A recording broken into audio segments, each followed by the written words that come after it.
Live from the Emerald City in Seattle, Washington, the UFO, Bigfoot, and paranormal hotspot of the Pacific Northwest. Coming directly to you, listening in around the world, this, my friends, is Spaced Out Sunday. I'm your host, Michael W. Hall, the paranormal lawyer, occupying the captain's chair tonight for SOR headquarters. We welcome to tonight's show, including all of our listeners on the digital side, Revolution Radio. And don't forget, you can always find our archive shows for free at youtube.com/Spaced Out Radio.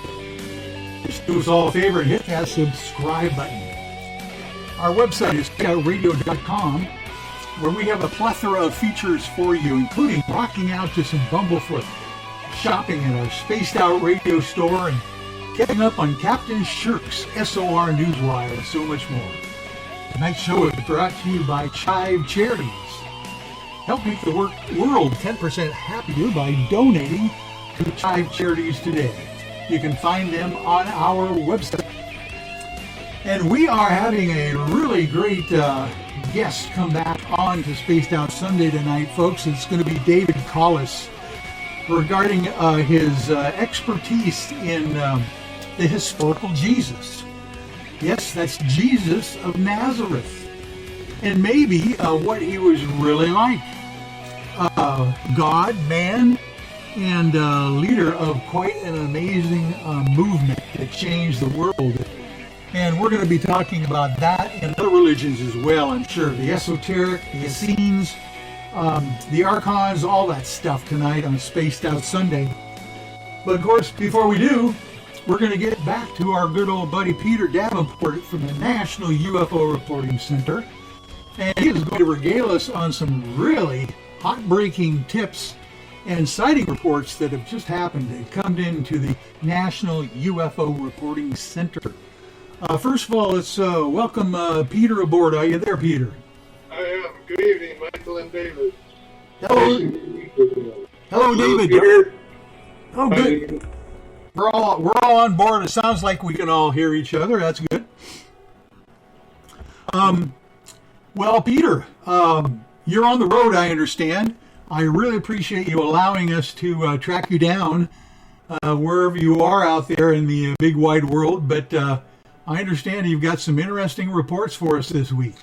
I certainly do, and I finally got home, so I'm broadcasting from home tonight, Michael. But I was good. Last week I was over in your neck of the woods in Seattle and Broadview and just south of you. Oh, good. In fact, I have a report tonight from the Edmonds area, Edmonds, Washington. Oh, my word, my little burg is on the news, huh? On the news. In fact, there have been 2 sightings there, according to the witness. But the first report I'd like to talk about comes from a young flight instructor down in Burbank, California, the Los Angeles area. He called me on Monday night, the 1st of March, to report a near miss with what he describes as a disc-shaped object. This happened Monday, the 1st of March, 2021, at 4:15 p.m. He writes that he had a student pilot, a young woman, who was taking her first long-distance cross-country flight with an instructor. And they were over Burbank at just over 6,000 feet above ground level when an instrument on the instrument panel of the airplane went off. It's called a terminal collision avoidance system. And it was indicating that they had another aircraft in their immediate proximity and they had to act very quickly. Before they knew it, as they looked forward, they were flying to the west from Los Angeles to Santa Barbara. They both report a disc-shaped, gray-colored craft that passed within 50 vertical feet. That's 50 vertical feet of their left wing. And I take special delight in these reports, Michael, from commercial pilots. I think this is the fifth report I've shared with the Spaced Out Radio audience in the last 2 or 3 months, maybe 3 or 4 months. Yes. And I enjoy them because I myself have served as a commercial pilot and flight instructor.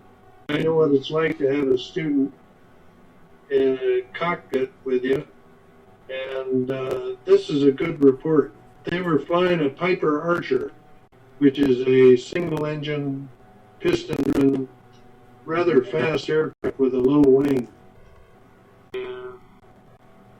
The source of the report instructor says that his student pilot was quite upset by what they had just seen. He describes it as an oval or teardrop or a dish-shaped craft, again, gray, and at one point he thought it was shaped like a turtle, but they saw it for only 2 seconds. And the mysterious aspect of this case is that the TCAS instrument was energized by the presence of this object, because TCAS, it depends on radio communication between aircraft, and how this object could have had the proper instrumentation is unclear, because it was clearly not an aerodynamic craft from this planet. Very interesting report, Michael. Oh, it sure is. My goodness. And I can't imagine being that student pilot. I understand it was a female student pilot in the pilot seat, and the instructor was in the right seat, kind of coaching her along. Oh, my word, that would just almost make you want to not become a pilot. At 50 feet, that's so close. That's incredible. Yeah, that's way too close. And to my great surprise, the author of this report goes on to say that he and the student pilot both decided not to contact the air control system despite a near miss, which this was. Yeah. Well, fortunately, they called you or got a hold of you somehow. Was this just a written report that you initially got, or did they call you on the phone? Initially, they called me on the telephone, and I convinced the instructor that I would very much like to get a detailed written description, which is always my approach to a phone call over the hotline. And he wrote an absolutely superlative written report. But he was flabbergasted by this. For two craft to be within 50 feet of one another is unacceptable. Oh, yeah. And I remember reading, I've got your email that you sent me with the report, and I'd like to read just one little section here to really make it clear how close this was to these folks, and the description of the craft, if I could. I'm just going to read it real quick. This UFO looked closely like an oval, teardrop, or a tight dish-like shape. It was very aerodynamic. To me, it looked like a mix between a fossilized trilobite with a smooth carapace or a flying manta ray or turtle. The size of the object was approximately the size of a small jet, like a Honda jet, or a very wide sports car. From my memory, the top side of the object appeared to be made of metal, as I saw metal plates that resembled closely to the top side of a B-2 bomber or an F-35 aircraft. I knew it was metal as I was able to see the sun reflecting its shine from the top of the object into my eyes. This event lasted less than 2 seconds and happened very quickly. The object maneuvered incredibly fast, he says. Oh, my word. And he said it actually avoided the airplane and kind of made a maneuver and went underneath the wing at about 50 feet below them. That's enough to scare the heck out of you. That's a good report. And thank you for reading that. That is a rather interesting description of what they saw. And in addition to the objects moving, apparently, the student pilot, the instructor goes on to say, actually yanked the yoke, I presume to climb to avoid hitting the object. But this is an unsettling case. If it's true, and I've talked to the instructor on 2 occasions now, he sounds like he's very solid, has his feet solidly on the ground. This is an unsettling report. Well, Peter and David, it almost seems that these things are purposely making these close passes to get people's attention, to make them worried. I don't know what they're thinking, but, obviously if you're an object that big and you've got your own collision avoidance programs, you probably don't need to get that close to people. And you wonder why they're doing that. Yeah, that's a very good point, Michael. Hey, Peter, how fast do you think that the craft was flying? Velocity or speed, I don't know, David. But when they first saw it, it was 100 feet. According to the TCAS, 100 feet directly ahead of their aircraft at their 12 o'clock position. And they were coming at them? Incredibly close for 2 aircraft. Right, at the same elevation. Yeah, it was coming directly at them, David, rather than, flying in their direction. So obviously they didn't have a whole lot of time to react.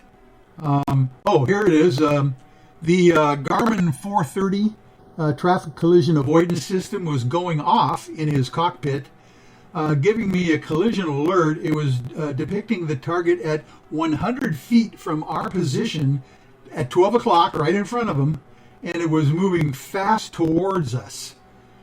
Oh, my. Yep.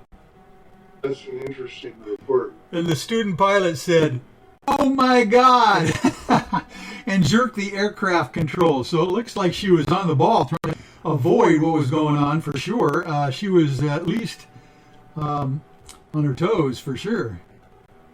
Yep. Well, this also means that the aircraft actually had enough radar signature to sound an alarm. Well, there you go, David. That is very sharp of you to come up with, because he mentions the strangeness about this thing, because he literally had this object show up on the collision avoidance system, out of the blue, when in a lot of cases these FAA radar folks say that there's no painting of anything on their system. So that's weird. Maybe they have the capability of making themselves known. I don't know. Well, there's Edwards Air Force Base that also tests out a lot of new aircraft, or is about 45 minutes from, flying time, maybe an hour from Burbank. Oh, yeah.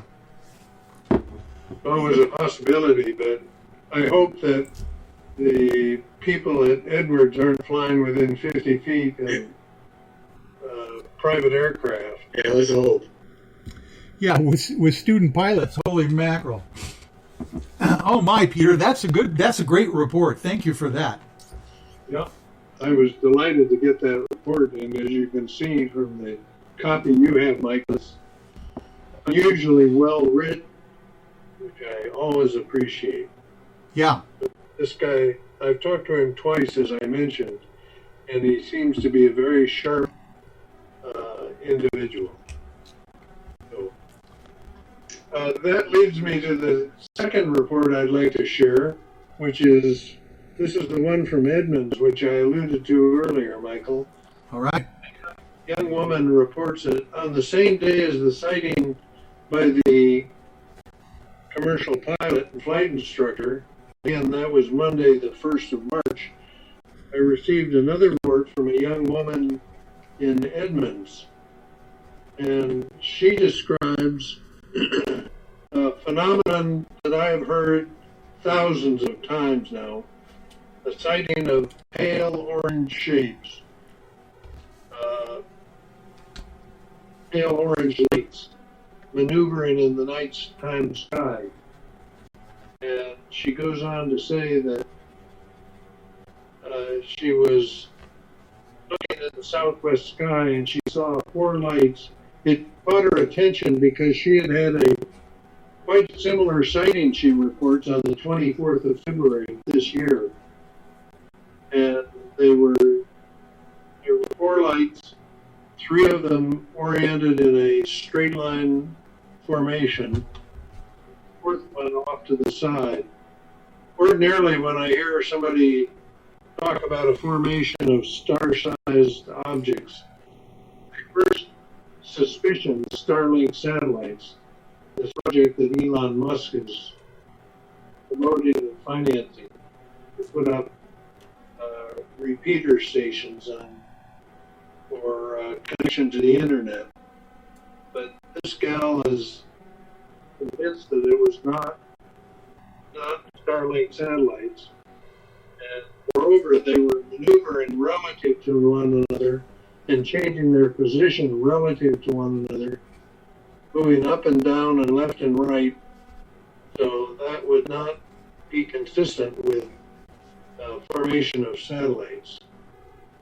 So what they were, we'll never know. But I take particular interest in these objects that are so often reported to be distinctly orange in color. That clearly is not consistent with a terrestrial aircraft. Orange is not a color that you'd expect to see on an aircraft. Yes.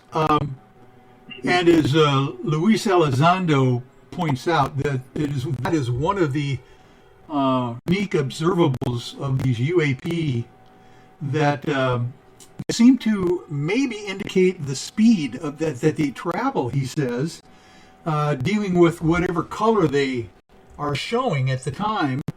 He says he thinks that has something to do with potentially, how fast they're maneuvering or something, the color. I don't know what that means, but that's one of the definite observables of UAP. I hadn't heard him discuss that, but I'll watch for that in the future. I have never noticed that phenomenon, a link between how fast an object is moving and its color. That's certainly the case with meteors. Yeah. The faster the meteor, the more the radiated light shifts to the blue end of the spectrum, blue or even almost white. Third report I'd like to discuss for a moment was submitted by a law enforcement officer, a police officer in Fayette County, Idaho. And he or she, I don't know the gender of this officer, reports that at 2 a.m. on the 2nd of March, so this is just a few hours after the sighting in Edmonds, he was parked, had his car parked, patrol car parked, facing north, he writes, and he noticed a blinking bright red light in the night sky. And initially he writes that he thought it might be a marker light on a cell phone tower. But then he realized, since he was sitting still, he could gauge this quite accurately. He realized that the red light was moving initially slowly across the sky, headed towards Boise. He was about 45 miles to the east of Boise. So the object suddenly sped up and disappeared in the night sky. He saw it, he reports, for an estimated 10 minutes, and it covered the visible sky from his vantage point at that time. He initially thought it was a helicopter, but he finally concluded that because it did not have a green light or a white light, it almost certainly was not a helicopter. Plus, he was in a fairly rural area. I know exactly where he's at. Matter of fact, I used to vacation there with my wife and her family at Payette Lake up there in Idaho every summer, and it is remote up there. And if he's that far away from Boise, he's as soon as you get out of town, you're in the wilderness. So yeah, that's very interesting, and it's very high level as well. The hills, the mountains go up to about 3,000 to 4,000 feet in that area as well. Yeah. Wow. And he reports that the red light was flashing to a degree, or strobing, but it was strobing at an irregular pace. At one point it was flashing quite slowly, or strobing slowly. And within a very short period of time, he doesn't address how soon, it was flashing much noticeably faster. That tends to rule out any kind of terrestrial aircraft. Wow, and this is a law enforcement officer that's making a report to you, right? Yep. Fascinating. Yep. Another good report. I have a couple of stories I'd like to tell you on this line. Oh, go for it. So, I'm down in southern Arizona, and I will go outside in the night sky, and I will pinpoint what you'd think is either a planet or a star. And of course, it's really, really dark down here. And there will be this light in the sky, and around the light, I can see red, green, and blue light going around it, and then turning around and going in the opposite direction, and then spinning in the opposite direction, and then just doing that. And what's interesting about this is that the light doesn't move. It just stays in the same location. So it'll be above the mountain line, and it'll just be positioned above that mountaintop, and it'll just stay there. And I'll look at it going, oh, that must be Venus, or that must be, Jupiter or something. And I'll come back an hour later, and it's still in the exact same spot, doing exactly the same change of light. And then I'll come back and look at it and notice that it's an hour later or 2 hours later, it hasn't moved, and it is still doing what it's doing. And then it'll blink off, and then just turn off. That's interesting, David. And that's not the only, and this has happened many times. I actually had a little gathering several months ago, and I went out to go say goodbye to my friends as they were leaving, and I go, hey, look at that light up there in the sky. You see that? And I go, I don't think that's a star, and I don't think that's a planet. I think that's what I've been seeing, for the last 4 or 5 or 6 months. And they just thought I was kind of, they didn't believe me until the light blinked off and shut off. And then I go, did you see that? They go, yeah, it's not there anymore. So something's out there flying around. Yeah. You might well expect that I've taken many, probably thousands of reports very similar to what you just described. Blinking lights, colorful lights, lights that allegedly seem to sit in one place over a long period of time. And if that's the case, if that's in the cases in which people are reporting accurately, that's unusual because, of course, as the Earth rotates to the east, all the objects in the sky should move correspondingly. That's correct. As a direction, as you correctly state, David. But it's, without video confirmation, all you can do is invite the witnesses to write out a report describing their sighting and hope that somebody else will submit a similar report attesting to the same facts that the first witness asserts. Right. Well, David, I have one more story. So okay, but to follow up real quickly, did you ever have binoculars or a telescope on that thing? I did not. Wouldn't that be interesting to see what it looked like closer up? Yeah. Yeah. Okay. Well, here's this one thing that happened to me as well. So I live nearby an Air Force base, and so there's always aircraft flying by, and I like taking photographs of some of the planes or the helicopters that fly by. So anyway, there were two helicopters flying in formation, and they were just flying pretty close to my house. So I took a photo, I think I took 2 or 3 quick photos, in succession.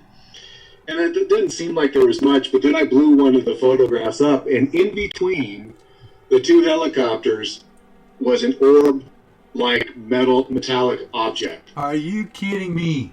Yeah, it was very small, and the helicopters are kind of far away, so just with your basic phone camera, you're not going to get much. But when I blew it up, there was something in between the two of them. Yeah. Oh Could my! you tell whether the object was on the near side of the helicopters or the far side? It seemed to be in between the two of them as they were flying in formation, and I couldn't tell whether it was directly in the same line of them or if it was further away from them, and just because I took that photograph that it happened to be there.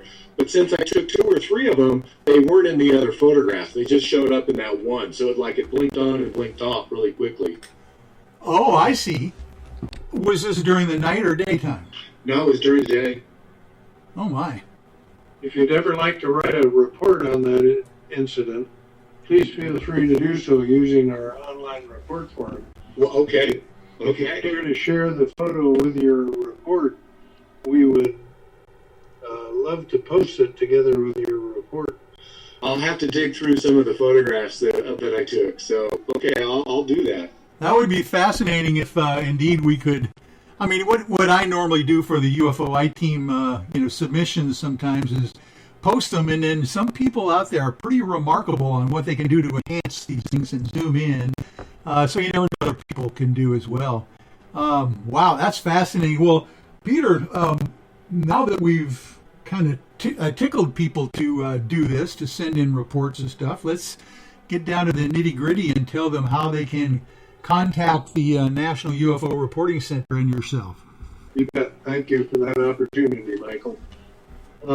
If people sincerely believe that they've been witness to an authentic UFO, I'd like to invite them to call our telephone hotline, and that telephone number is area code 206-722-3000. 206-722-3000. And I almost invariably invite people to follow up with a written report. Many people think that just telling somebody about their sighting is adequate, but that's only the beginning. I would like to invite people to submit their reports, particularly past sighting reports in the distant past. They can do that using our online report form, which is on our website, ufocenter.com. And our mailing address is P.O. Box 700, Davenport, Washington. You heard it correctly. It's the same name that I have. Davenport, Washington, 99122. Well, Peter, my goodness. Again, we thank you for all of your literally decades of service to the world in this regard. I know that people don't really understand that this phone number, 206-722-3000, is in every FAA tower across the United States, military, commercial, pilots, private, it's everywhere, and you've been answering the phone for all of these years yourself in most cases, so thank you again for all that hard work. Yeah, thanks for the comment. Thanks for the compliment, Michael. It's a privilege to serve the American people and other folks as well. And of course, I'm interested in the phenomena, so it's...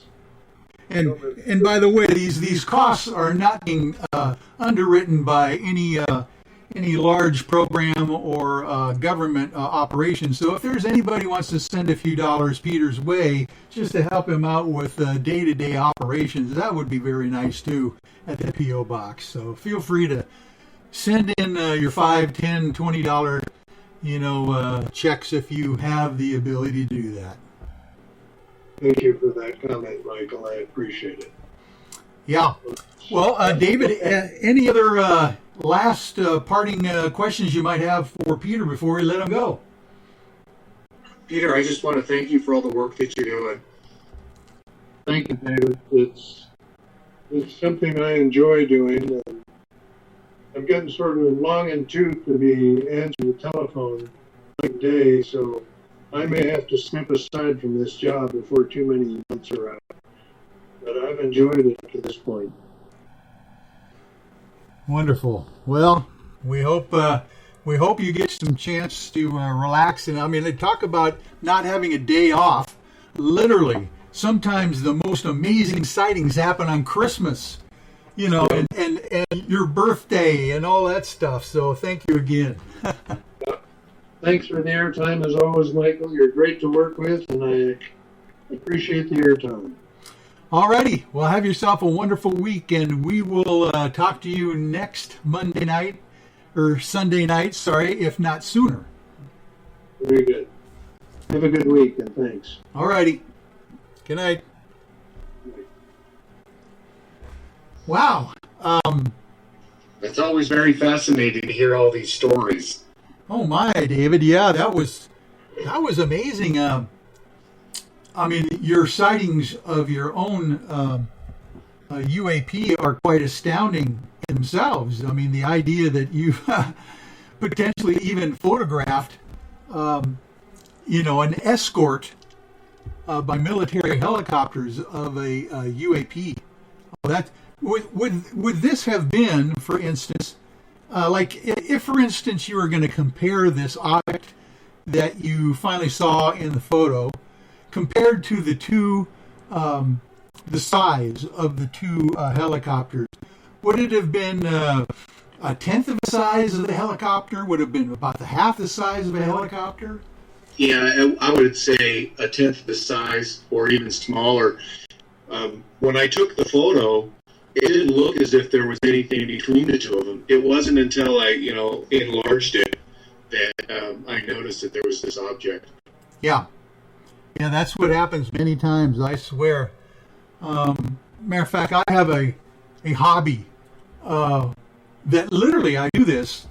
Whenever I see some really interesting panoramic views in a film, in a movie that I'm watching, I take particular notice of just the natural background scenery because, those cameras that they use for the Hollywood films and stuff are quite remarkable as far as, their pixel abilities and that thing. And sometimes you'll see some amazing stuff that people have never picked up before. And fortunately, if it's a film or something like that, you can play it back over and over and check it out. So I like to do that. I'd like to add to some of those lights I see up in the sky. We don't have any street lights here. So everything is based off of the telescopes that we have here in the southern Arizona area. So they don't want any light pollution to distract from any of the observatories that are here. And these lights that I'm telling you about, they're not moving, except for the fact that they seem to have this rotating green and blue light and red light, and you can see it. And I will be looking out, like if it's, say around 7 o'clock or 8 o'clock when it just starts to get dark, I'll look and I'll see Orion's belt rising. And if by midnight, it's directly overhead. And so it's possible within the same period of time, this light that I'm talking about hasn't moved. Right. And Orion's belt now is directly over my head. Yeah. After the course of 3 or 4 hours. So it's rather fascinating to me. Well, and I don't know what to think about it, and I wave to it and say hello and whatnot. It seems to even flash even more as if there's some form of communication going on. And is this just one single light, or would you say that there might be multiple lights in that same kind of area, or just one light? this is really interesting. So it will appear as though it might be, a single star or one of the bright planets. But there are times when there will be several in the sky, and they all have the same light spinning around them. Now, granted, what we're looking at is like a dot of light, but around it, if you can look really carefully and kind of squint your eyes, you can see the colors going around it. So I'll have my wife come out and I go, "You see that?" She goes, "Yeah." And I go, "Do you see the light flashing around it?" "Yeah, I see it." So it's visible to her as well. Yeah. But there are times when there are more than one, and sometimes they're not necessarily in the same location, like into the northeast or to the east. They might even be over in the west. I mean, one night I sat in bed, we got a sliding glass door and the blinds were down, and so I was just looking out, there was a light out there, and I just went, that hasn't moved since we've gone to bed. So, no, it's not. And now look, it's moving. And then all of a sudden it kind of did this weird maneuver, and we're looking, on the horizon, and then all of a sudden it just disappeared. Yeah. Would you be able to tell us any kind of a general landmark that would be in that direction as well? Is this Tucson or is this... Yeah, I'm in Tucson. I'm at the base of the Catalina Mountains. So my house looks out at the peaks there, Thimble Peak, and to the east is the Rincons, and to the west is just a horizon line. But the Catalina Mountains, from my vantage point, kind of dives into the horizon. So sometimes they'll just be out there, kind of at the end of the mountain. And those Catalina Mountains there are, what generally are you talking elevation out there? Mount Lemmon is about, I think it's 10 feet or 12 feet shy of 9,000 feet above sea level. Oh, my. Yeah, so it's pretty big. Yeah. It's pretty tall, I should say. Yeah, I remember my days in Tucson. In the group with people I was involved with in college, which was based out of Tucson there in University of Arizona. Wow. That's very interesting. And this has been happening. There's another instance that happened to me it was a year before I wrote my book, and my wife and I were sitting in our house, and we have the back of the house, our house is shaped like a chevron, so the back of the house is pretty much glass. I would say like 75% is glass, so you can look out at the mountain.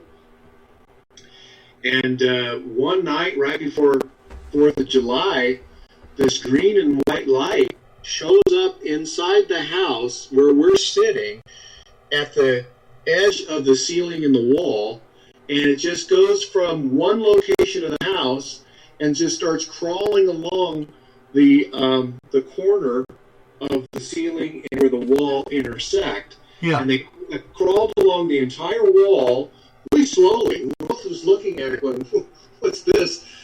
And it just went right above our heads, down the wall, jumped over into the den, went down the den wall, and then to top it off, made a right-hand turn, went along the south wall, and then died at where the end of where my library is. And that happened 4 times. In succeeding days, or? No, 3 happened on the same day, and they were separated by about 15, 20 minutes. Yeah. So within an hour, 3 of them happened. And then the next night, and I'm going to say it was somewhere around 5 o'clock or 6 o'clock. And then the next day, or the day after that, it happened again. And it was enough to where I went over to my neighbor on 4th of July, and I said, "Have you been having some green and white lights showing up in your house? Because we had this display of lights coming in, and I thought maybe there was something going on, like at the base of the mountain," because I figured out that the angle of the light for it to hit my house, because I'm sitting on a knoll, had to have been at the base of the mountain, a mile away. And I thought, well, what kind of green and white light could be shining into my house like that? But it wasn't shining. It was glowing inside the house. Exactly, and it was 2. It was like take an 8.5 by 11 sheet of paper and tilt it so it's a trapezoid and put 2 of them together. One was green, one was white, and the 2 of them were just traveling together, synced together. Oh, I see. Well, that's So, in other words, it kind of had only a two-dimensionality to it. That's correct. It was two-dimensional. It was like sheets of paper. Yeah, yeah. And the color green is the same color green that is the traffic signal green. Oh, wow. And then the white was a really bright white. But there was no, neither of us were alarmed. Both of us were curious. And then I started to think, well, where is light coming from? And then I went outside and I kind of started doing some angles, figuring out how it could be shining up into our house, and then up from one wall, and I have an open space to where the next room is, and it jumped that wall and then returned. So there's no way that light could have been shining, at the base of the mountain doing what it did. So something else was motivating it and animating it. Yeah. It almost, the way you describe it, looks like it could have been some outside source light outside of your house shining through glass sliding doors maybe, and becoming that parallax kind of look, of a two-dimensional thing. Maybe, but then again, you're not really finding anything that corresponds to that very often. I mean, you would notice something like that happening maybe over and over again. You get used to it after a while. If it was one of those phenomena that could be explained. So that's quite unique. Well, I think within 4 or 5 or 6 months, I started my book, Interviewing Jesus. Man, what does that tell you, Exactly. So I'm just wondering, I had to tell a friend that happened to me, and she's psychic, and she said, well, there's probably no coincidence that those lights and the start of your book were so close together. Yeah, and it's still a mystery. And for some reason, at the time when you saw the lights, you didn't equate the two between, I got to write a book about Jesus, right? No. Yeah. It was more of a curiosity, but then, for it to jump one wall and then jump 20 feet or so to the next wall and then travel down the same wall, because they're both kind of in parallel with one another, and then turn 90 degrees and then run down the length of the return wall, I knew this wasn't from an outside source shining light into the house. Okay. There was something else that was motivating it and moving it, and I don't know what that was, but... Have you ever had any poltergeist experience in that house? Or... Oh, yeah, my house is filled with spirits. Oh, seriously? Well, there you go. Okay. Yeah, no, it's a hotbed. Oh, my. Well, it might be not necessarily even the house. It might be you and your wife or your kids or whatever, That's very fascinating. Oh, my. Yeah, I actually have had a number of mystical experiences at the house, and I'm not the only one. My wife has. We've had friends over. We've had guests, and there's like poltergeist types of activities in the house. I'm very comfortable with it. It doesn't bother me at all. In fact, there's somebody not tonight, but there's somebody or some entity here at the house that likes to smoke cigarettes. So. Yeah. Well, isn't that weird? I've heard that olfactory, response for spirits many, many times from folks. And it's just one of these historical things. You hear about this for a long, in old cases as well. It's fascinating. Well, listen, you know what? I haven't given you a proper introduction yet on the show, and I just wanted to read a little bit about your bio. Great, take it away. To get things started here, because obviously we kind of came right in there after Peter Davenport was able to give us his reports here. But let me start out by saying that if you could sit down with Jesus of Nazareth and talk with him, what would you like to know? What would you like to ask? Would you like to know more about the theological perspective, or is the Christian narrative satisfying enough? David Collis's book, Interviewing Jesus, is an authentic, groundbreaking portrayal of a man who dedicated his life to the Father. It is a refreshing one-on-one conversation between the author and Jesus. The hopes, aspirations, and influences of Jesus are investigated while new and intimate details are revealed. Can't wait to get to that. The book sheds light on Jesus' family, his missing years, the Father, John the Baptist and his ministry, and Jesus' final days in Jerusalem during the Passover. The book culminates in Jesus' impassioned, painful, and heartbreaking crucifixion account, and one feels what he felt, sees what he saw, and hears what he heard. With every twist and turn during the interview, Jesus' humanity sparkles and glimmers to life, as do many challenges and obstacles. And that is what we're going to talk about tonight with, and others, with David Collis. Welcome to the show, David. Michael, thank you so much for having me on your show. This is a delight. Oh, awesome. Yes, we don't often get a chance as faith-based believers to talk about Jesus of Nazareth in the same breath or sentence or even paragraph as UFOs and extraterrestrial potential life on other planets. So it's a real pleasure for me to kind of get into the details here of the idea that Jesus of Nazareth actually walked on earth. A lot of people are talking in their religious upbringing about Jesus being God, but we don't often talk about Jesus being walking around on the planet itself and what he did when he was here. Well, that's the crux of my book. I was really trying to understand the humanity of Jesus as opposed to the theological perspective. And to me, it was really important to understand his evolution and the type of choices that he had to make and why he ended up making them. Oh, man. I mean, let's just get down to the nitty-gritty here. Can you imagine being Jesus and having to grow up in a small community? Get along with folks, right? That's correct.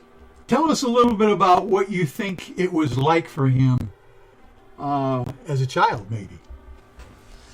Well, part of his personality is one in which he's a very good storyteller. Two, my feeling is that he's probably really, really smart. We might even refer to him as a genius today.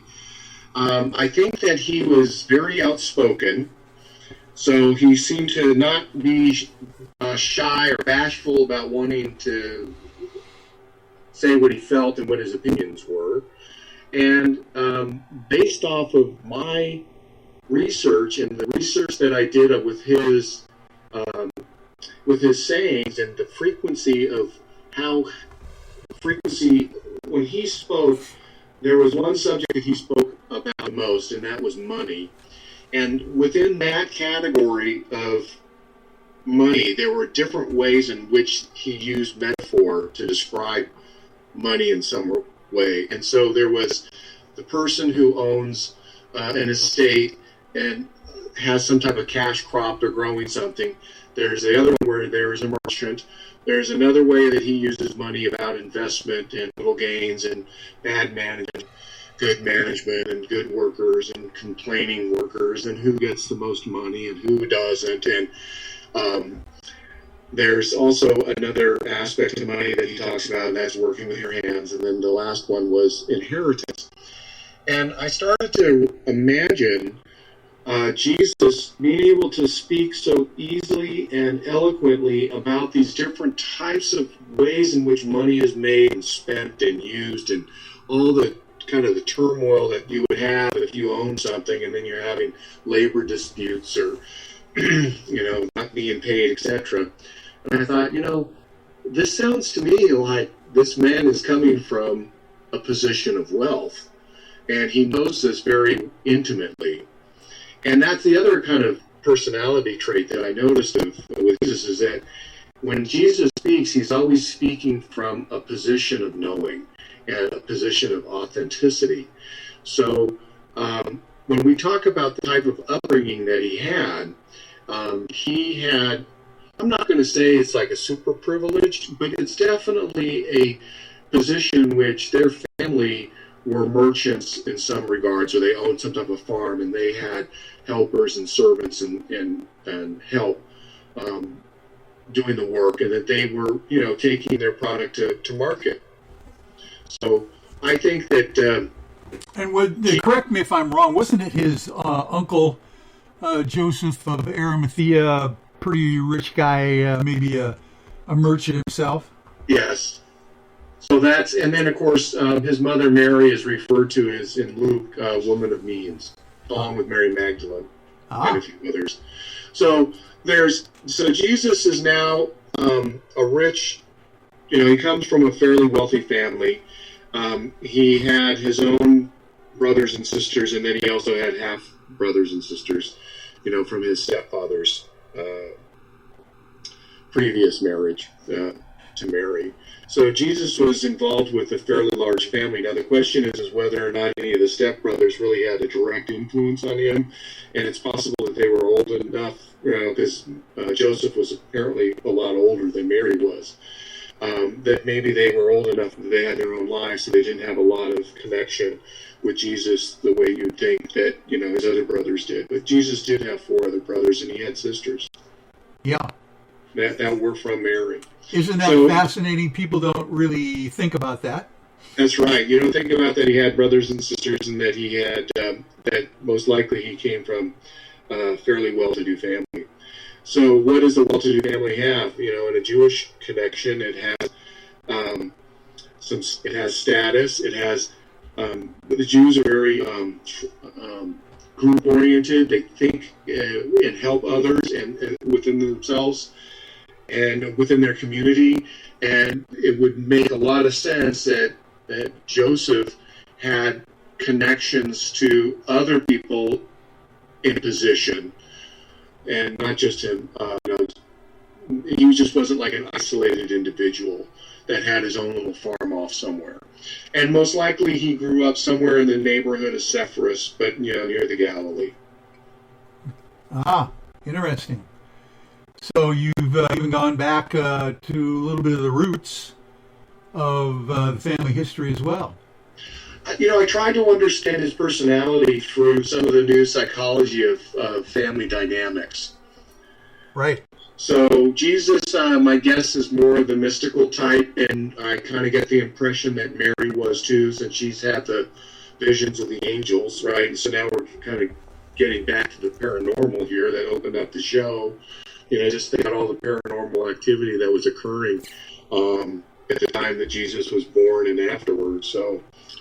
Yeah, because we were talking about that prior to the show, that there was a whole lot of stuff going on during that exact same time that Jesus was preparing for his ministry. It wasn't just all of a sudden he popped out of nowhere. There was quite an atmosphere of esoteric with the Essenes, with the archons, talking about them with the Gnostic. I mean, we can get into some of that in the detail of what the fabric of the time was. That would be fascinating.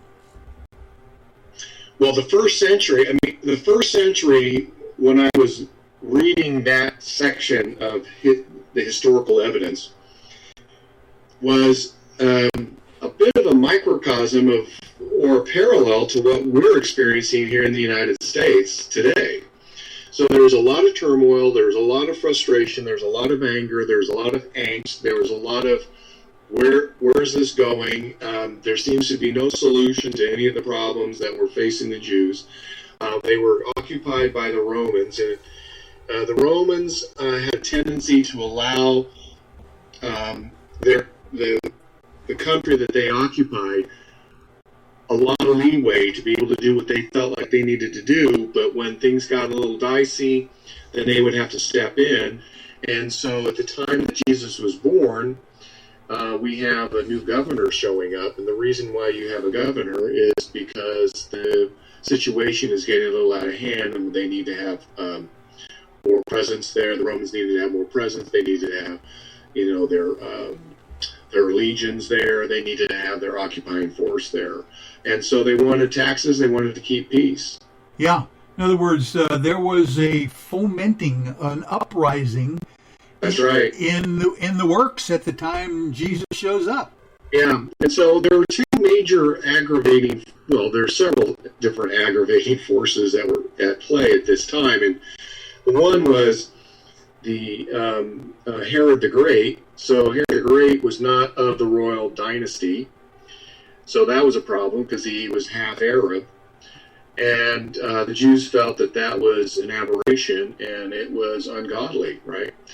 And so, and also Herod the Great was not really a nice person. So there was that. And then when it came to the high priest, the Romans asked the priests, there are two parts to this.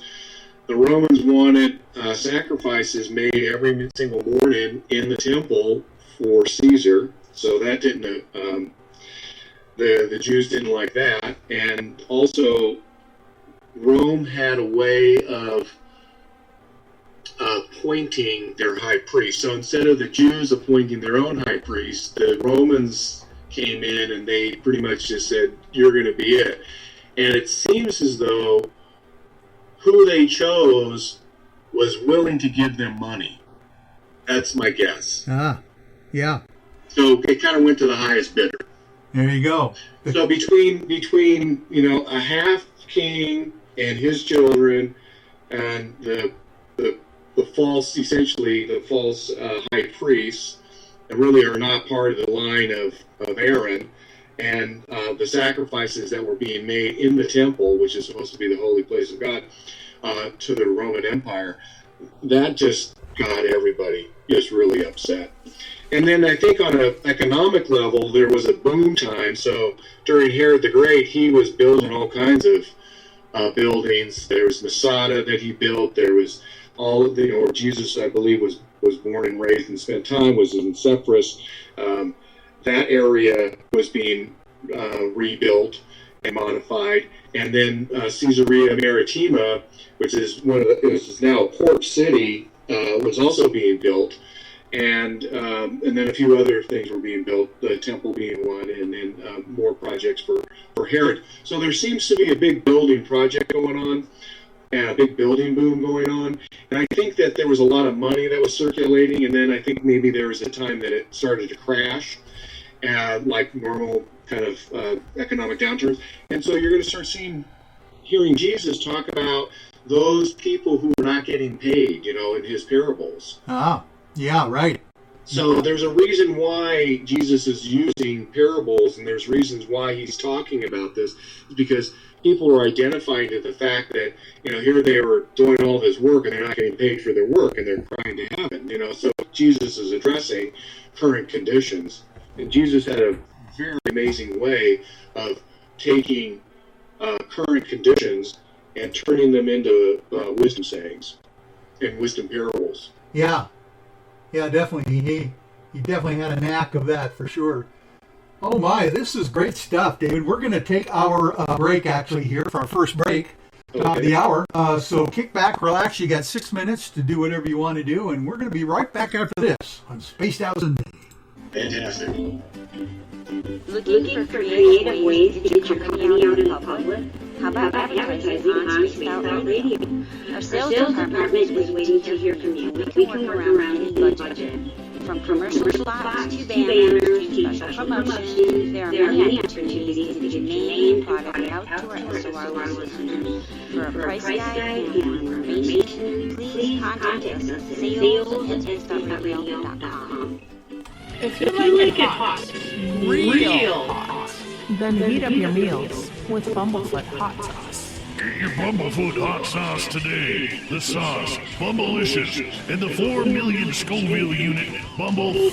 We're going in hot, real hot, coming out even hotter. Keep the milk nearby. And tantalize your taste buds tonight. Bumblefoot hot sauce, available now at kajans.com. Get your horns up with me on Spaced Out Radio. This is Ron Bumblefoot Thal. Come tune into SOR where you can hear me rock out with Little Brother Is Watching, the official theme song of Spaced Out Radio. And then come on over to bumblefoot.com where you can find out about my tour schedule, my music, and everything else. Bumblefoot.com keeps you up to date on what I'm doing and the best way to stay in touch with my music and music camps. Sign up for my newsletter at bumblefoot.com and remember, Little Brother Is Watching. Visit purpleplates.com today. For over 40 years, the Purple Energy Plates have been delivering amazing results for their many customers. Inspired by the great genius Nikola Tesla, the harmony, healing, and energetic effects of the plates have proven over and over to be beneficial and often miraculous to thousands of customers. Check their site for daily specials and choose from their many energy products. You won't be sorry. Visit them today at purpleplates.com. The SOR Vault is open for business, and we have some cool swag for you to pick up. All you have to do is head over to our website and click on the SOR Vault. You have a variety of cool logos to choose from, and put them on anything you want. T-shirts, hoodies, hats, coffee mugs, you name it, we can get it to you. So do your shopping by supporting the store you love. Get your Spaced Out Radio swag at the SOR Vault today.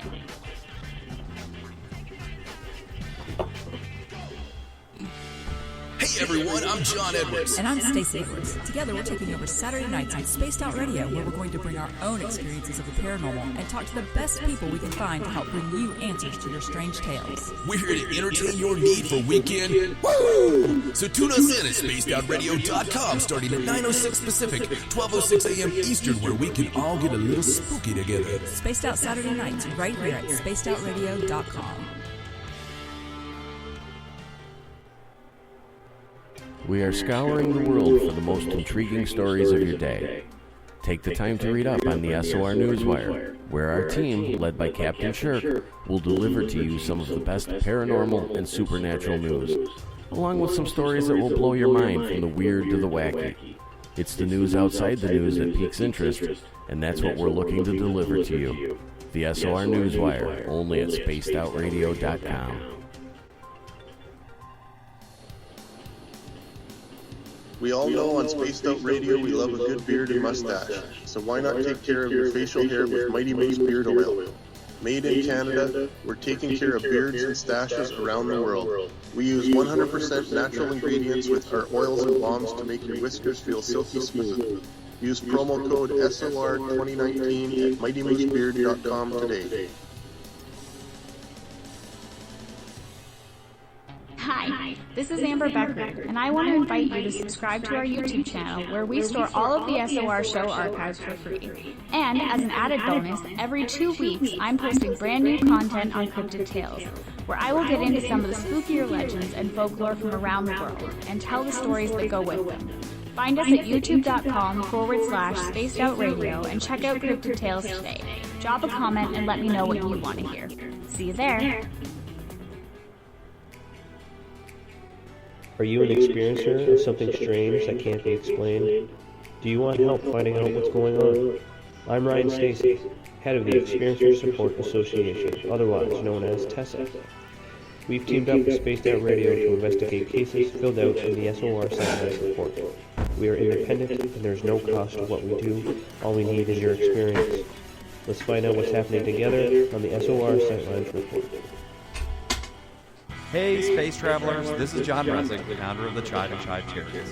If you know anything about our website, you know we like to do things a little different. We're not some faceless organization collecting money for a nebulous cause. Our donor dollars go directly toward life-improving items. Then we give those items directly to an underdog who needs it most. To become a donor with Spaced Out Radio's official charity, Chive Charities, just go to chivecharities.org/donate. For the price of 1 cup of coffee a month, you can become an SOR Space Traveler. The Space Travelers Club is a place where you can interact with other listeners, either live during the show or on our great forum. We want your stories, pictures, comments, and ideas.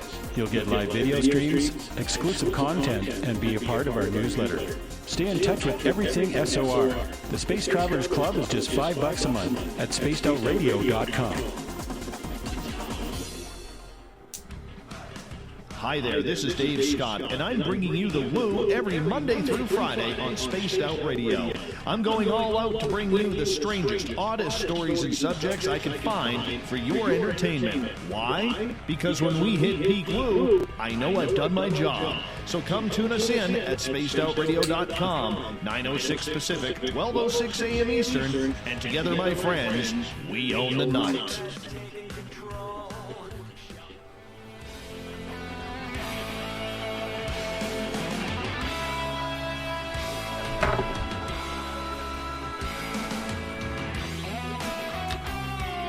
Well, welcome back to hour number 2 of Spaced Out Sunday. I am your host, the paranormal lawyer, Michael W. Hall. Thanks for joining me tonight. We welcome back everyone listening in our terrestrial affiliates. WQEE 99.1 FM in Noonan, Georgia, and UPRN 107.7 in New Orleans, Louisiana. On the digital side, we are very proud to be on Revolution Radio. And don't forget, you can always check out our archives for free at youtube.com/spacedoutradio. Do me a favor and hit that subscribe button. Our website is spacedoutradio.com, where we have a plethora of features for you, including rocking out to some Bumblefoot, shopping at our Spaced Out Radio store, and catching up on Captain Shirk's SOR Newswire, and so much more. Welcome back, and we're back with David Collis, and we are talking about the historical Jesus. And boy, we're on a roll. That first hour went really quick. Thank you, David. Yeah, it sure did. When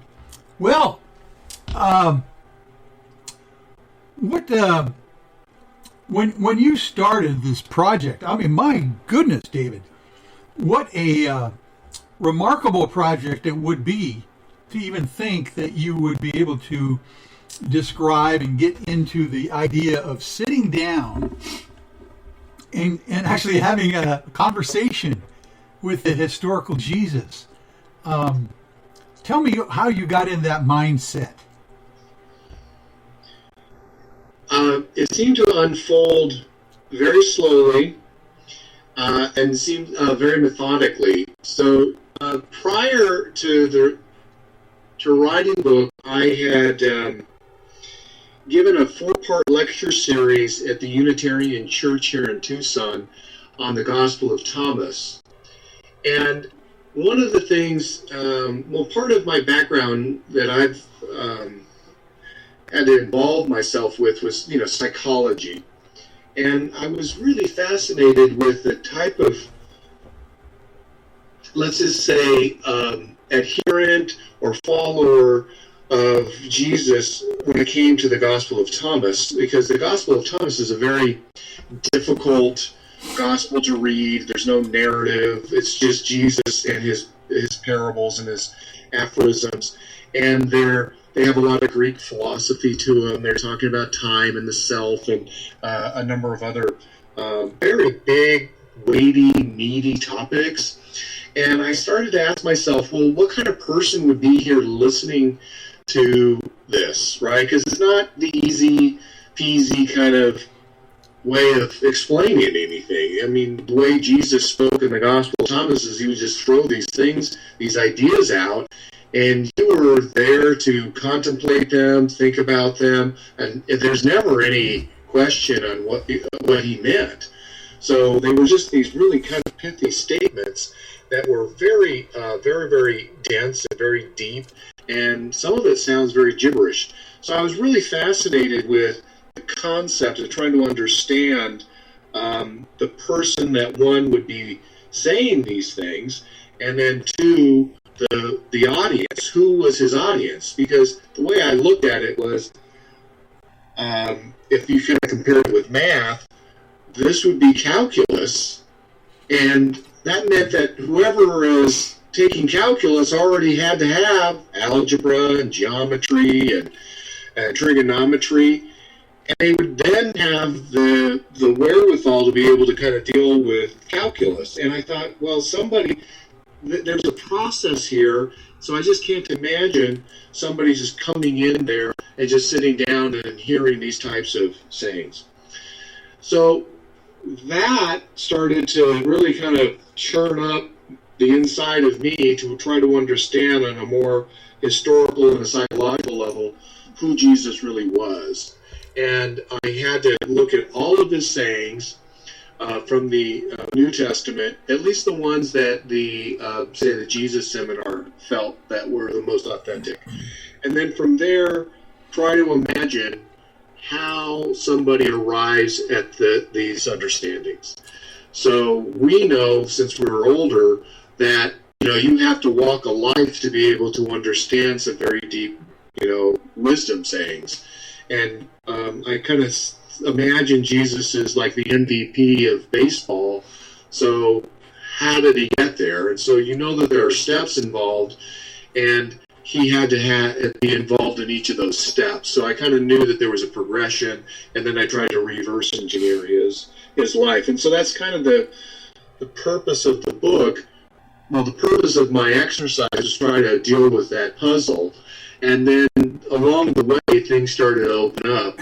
And one of them was, as I started to read all of his sayings, I realized Jesus is telling me his life story, and that his sayings have very strong autobiographical content to it.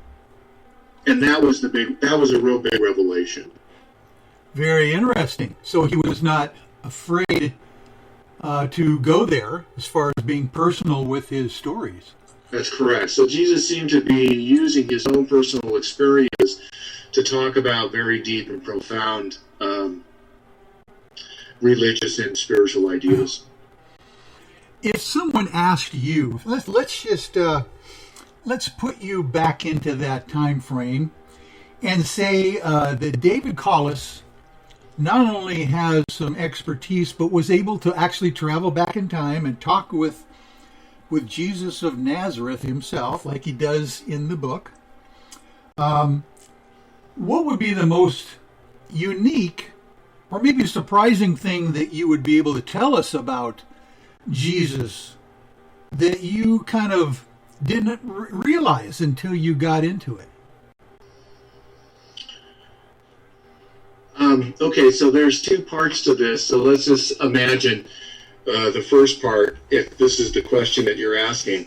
So as I was going through the book and starting to write it, I wanted to have like an intimate conversation, because I felt that Jesus was always giving me, when he spoke, something very intimate, something very personal, something very authentic. And so Jesus was the personification of wisdom from the Christian point of view after he died. And I thought, well, why would they be saying that? So there was something that he spoke, and there was something that he did that seemed to be very authentic. And so he wasn't saying one thing and doing another, and he wasn't doing one thing and then saying something different. They seemed to merge together. So when I went down this path and I set up this concept of a dialogue, I really wanted to ask some, questions like, based off of what I've experienced, what kind of religious experience did you have? Did you come from money? I mean, what was it like living under Roman occupation? What was going on? What were people expecting? Why would you make the decisions that you did? Did you leave home? And, to all of these kind of very kind of nitty-gritty, and I call them nuts and bolts questions, you have to ask. Once you ask that question, you got to have an answer to it. And so when you look at Jesus's, so now kind of getting back to, your question, at the same time as I was thinking about these very big ideas and trying to really get it and then deal with all the intimate and personal details, I tried to imagine what would it be like if I actually was a cameraman and I was making a documentary about Jesus. What would I be seeing? What would I be hearing? What would I be expecting? What would be around the next corner? And, those are the types of things that I just started to think that really had a big impact. How do I get my message out into the world?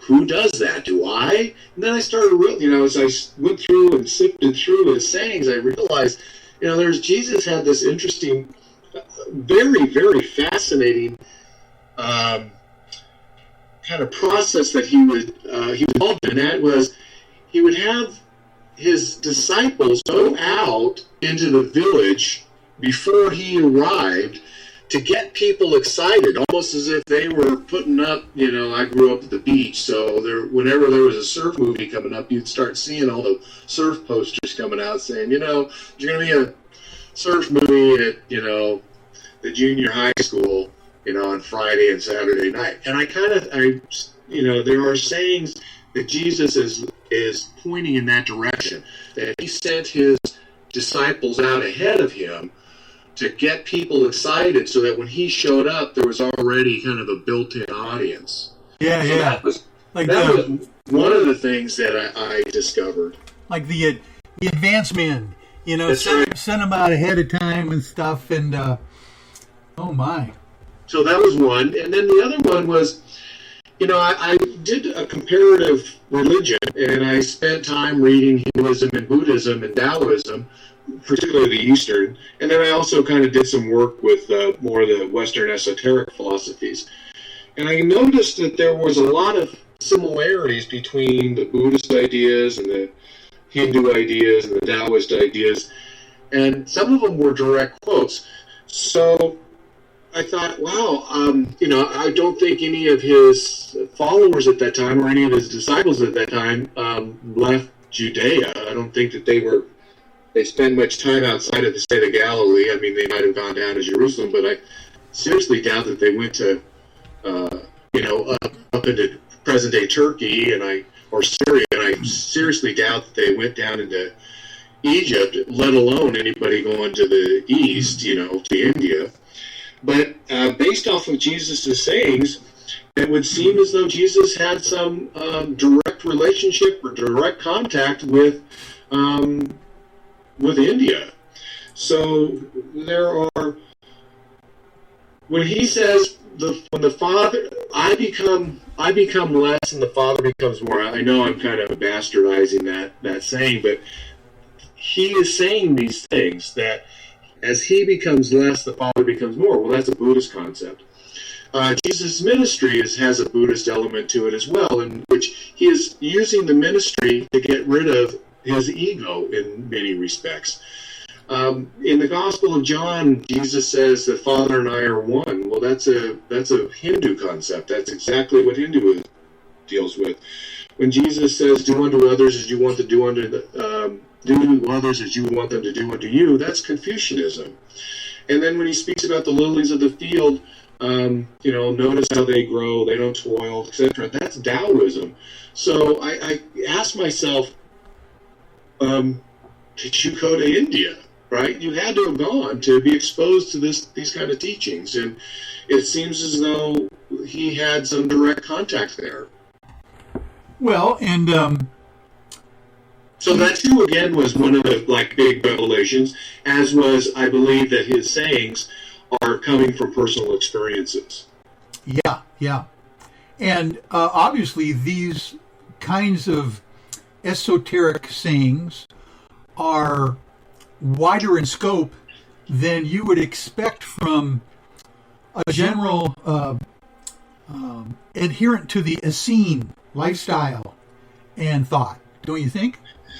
Okay, so we have some interesting parallels here between Jesus' ministry and what was occurring with the Essenes. And as Josephus, who was, he lived after Jesus died. Well, he probably was living at the same time Jesus was, but he was a small boy. But by the time he ended up, in his 40s, in the year 66, he was part of the rebellion that fought against the Romans, and that initiated and kick-started the Jewish wars with Rome. Anyway, he ended up, and he was a Pharisee, and he ended up writing the historical context of the first century. So when I read his material, and when he was talking about the Essenes, I just listed all the items that he is saying that the Essenes engaged in. And then I looked at Jesus' ministry and what he was doing, and I said, oh, look, there's a parallel about how you dress. There's a parallel about your fears. There's a parallel about who eats at your table. how do you break bread, those kind of things. And, I was noticing that there's this, and this, and this, and this, and this, and this. These are all the same, but look, this is separating. There's something happened, and now Jesus is saying, no longer am I going to use this as a guide. So that part was fascinating as well. What do you surmise something happened at that point between Jesus and the Essenes themselves, or is it just something that Jesus maybe picked a few things from and then went on from there? It seems to me that Jesus had a different theological understanding than what the Essenes were about. And so there's some practices that Jesus, I think, had problems with. But I'm just speculating at this point. But the Essenes liked the idea of being cloistered within the walls and within the valley of the Dead Sea and being around the Dead Sea. And so they had their own scriptoriums, they had their own rites, their own rituals, and they were purifying themselves because they were separating themselves out from the rest of Judea. Felt that they were the ones that the blessings were coming to, and that they should be the true high priest of the temple. And I think Jesus was not interested in those ideas, and I think that his idea of the Father was very different than the concepts that you would find in Judaism and the way the Christians understood it with Elohim and Adonai and, God the Creator.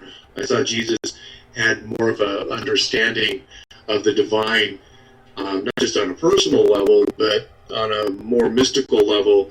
It was, part of the Buddhist idea of nothingness or emptiness, and that, one of the big important ideas is to recognize that the self, the small self, is identical to the big self, the divine.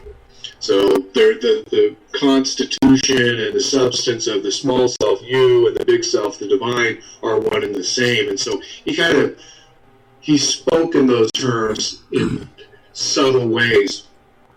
And the Gospel of Thomas really kind of sharpened it, and his sayings when it comes to the kingdom of heaven point to that. He'll say the kingdom of heaven is within you. It's all around you. Yeah, right. Okay, wonderful. Now, did you happen to notice any correlation between the Essenes or the Gnostics talking about the archons, whatever the archons are, and whether Jesus would have acknowledged anything about the archons, and how did that reflect in anything that he might have said? So the way that I understand the archons, those are the rulers and principalities. So beyond our comprehension, beyond our eyesight, there's another reality of which there are powers. It's not necessarily, say, fallen angel powers. It's just more like there are powers out there that are regulating and directing human affairs. And some things are moving towards their end, what they want. And we as humans are just kind of on for the ride, and we're moving towards the goals that they had intended. So Jesus is not relating to that directly.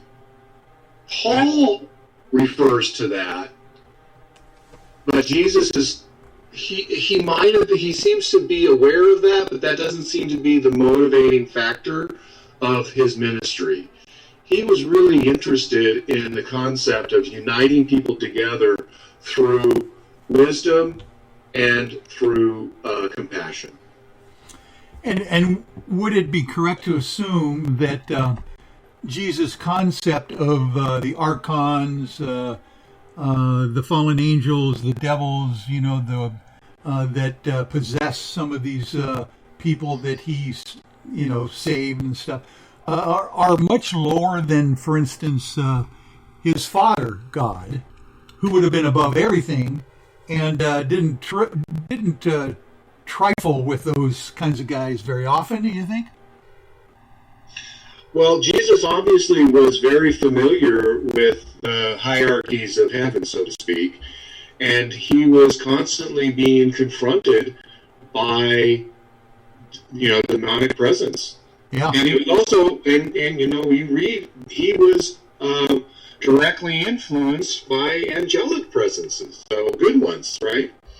So he was fully embedded with and understood the Hebrew concepts of angels, and that was still part of who he is, and that was part of his culture.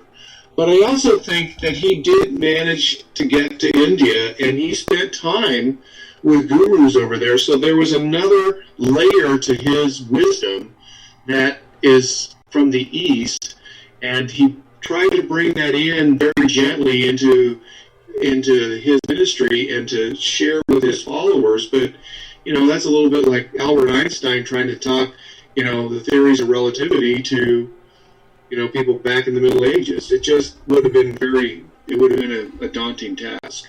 Yeah. And I think that there's Jesus's intelligence was really quite high, and he had to water a lot of things down. Yeah, I'll bet. And it's just remarkable that we have other people kind of recording his parables and his sayings. But you would think that a gentleman of his status would have almost like a secretary, a scribe, that would be able to pretty much, start publishing a lot of this stuff. And of course, I guess from what I gather, he didn't get any of this stuff. None of this stuff was written down about what his sayings were until after his death, I would understand. Well, that is what the general concept is, but I think that there might be something else that's in play here. One of the things that I did is I just took all of his sayings and I put them into, one big catalog. And then from there I broke it up in subject matter. But it was 25 pages. It was 25 pages single space, 12 font. That's a lot of sayings. Wow. So when you stop and think about everything that was recorded, it seemed to me that one of two things happened. Either somebody was writing this down, or wherever Jesus went, he kept repeating himself. But it's hard to repeat yourself to an audience where you have 25 pages of sayings. Good. If you just kept going 1, 2, 3, 4, and right, you gave them a number. Yeah. I mean, when you reach the very end at page 25, your audience would be absolutely kind of like dumbfounded and frustrated and bored. And probably his disciples would be going, wait a minute here. You're just saying the same stuff over and over again, that kind of thing. So, yeah, obviously it was broken up enough and the stories were new and fresh enough each time. That's right, to keep everybody's interest. Yeah, right. And the other thing is that there was another kind of, again, going back to your earlier question about some of the things that I learned while I was doing this, Jesus seemed to be working with his disciples and showing them just exactly what he meant. So he was, not only was he telling them certain things, he was also displaying what those sayings meant. So there was a direct relationship between how he was acting and what he was saying, so that the two were consistent. Yeah. So, there was a lot of time you'll see in the scriptures just the nature of the prejudice that his disciples had towards certain people. And, they would, when you have the Samaritan woman, Jesus was out there talking to her, and the disciples came back and said, why are you talking to her, So there was already kind of a preconceived ideas on who should Jesus be talking to and who he shouldn't be talking to and how he should act. But he seems to be doing exactly something different than what they expected. So, again, it kind of goes back to what you were saying. There had to be something fresh and exciting, but then that begs the question, how does somebody remember all of these different sayings in all the different contexts without it being at least recorded some way? So, I mean, I can't imagine. The Gospel of Mark is supposed to be the first gospel that was written in the canonical, Bible. And that was 40 years after the fact, and that was from people that weren't even, there. So how do you bridge that gap between what Jesus said and 40 years after that? So, well, and it's my understanding, I don't know if you found this to be true, that each one of the Gospels was not written by the title character, like for instance Mark or whatever, but just attributed to them later on as for some reason they just picked one of the disciples to be put on the Gospels themselves, because they've got different sources, I understand, even within each Gospel. That's correct. Isn't that fascinating? Well, to me, this is very fascinating. And so we have the authentic Jesus, please step forward, and then we have the theological Jesus, please take a back seat. That's how I looked at it. So, yeah, when you get into the literary traditions of the New Testament, you're going to start seeing that the earliest recorded letter from Paul was in 52, somewhere around the early 50s. Yeah. So Jesus was, crucified somewhere between the year 30 and 35. We're looking at another, 17 years after the fact that we're getting a first written account of Paul's version of things. But Paul doesn't really refer to Jesus the way that the Gospels do. I want to add one more thing to this, and that is the Gospel of Thomas opens up right off the bat. So something was going on when it came to whether or not things were recorded. And it says these are the things that were written down during Jesus' life or his ministry. It just says it right off the bat. Yeah. So there was an issue of, who's saying what and why are they saying this, and is this legitimate? So there had been all those kind of issues that were circulating at that time. But from my perspective, and what I've been able to determine, it seems as though Jesus was talking about A, B, C, and D, and the Christians were talking about C, D, X, and Y. Yeah. So parts got kind of cut out. So we have to ask ourselves, why is this being cut out? And why is this being modified to fit some other model? And that, to me, is also a very fascinating story in and of itself. Because Gnosticism comes out of Christianity. Gnosticism was Christianity. And yet they had a completely different version of what the Savior meant versus what the traditional proto-Christians felt. Yeah. The Gnostics were more that you have to find yourself. You have to understand who you are in relationship to the divine and God. And Jesus came down to show us that way versus Jesus died for your sins and now you're forgiven. Yeah, exactly. Two different ideas. And the issue of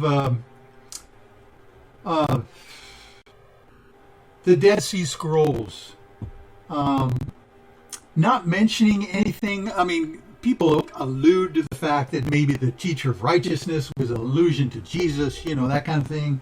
And the wicked priest was Paul. Yeah. But wouldn't you think that something in the Dead Sea Scrolls during that vast period of time that they covered would have mentioned something about this historical Jesus?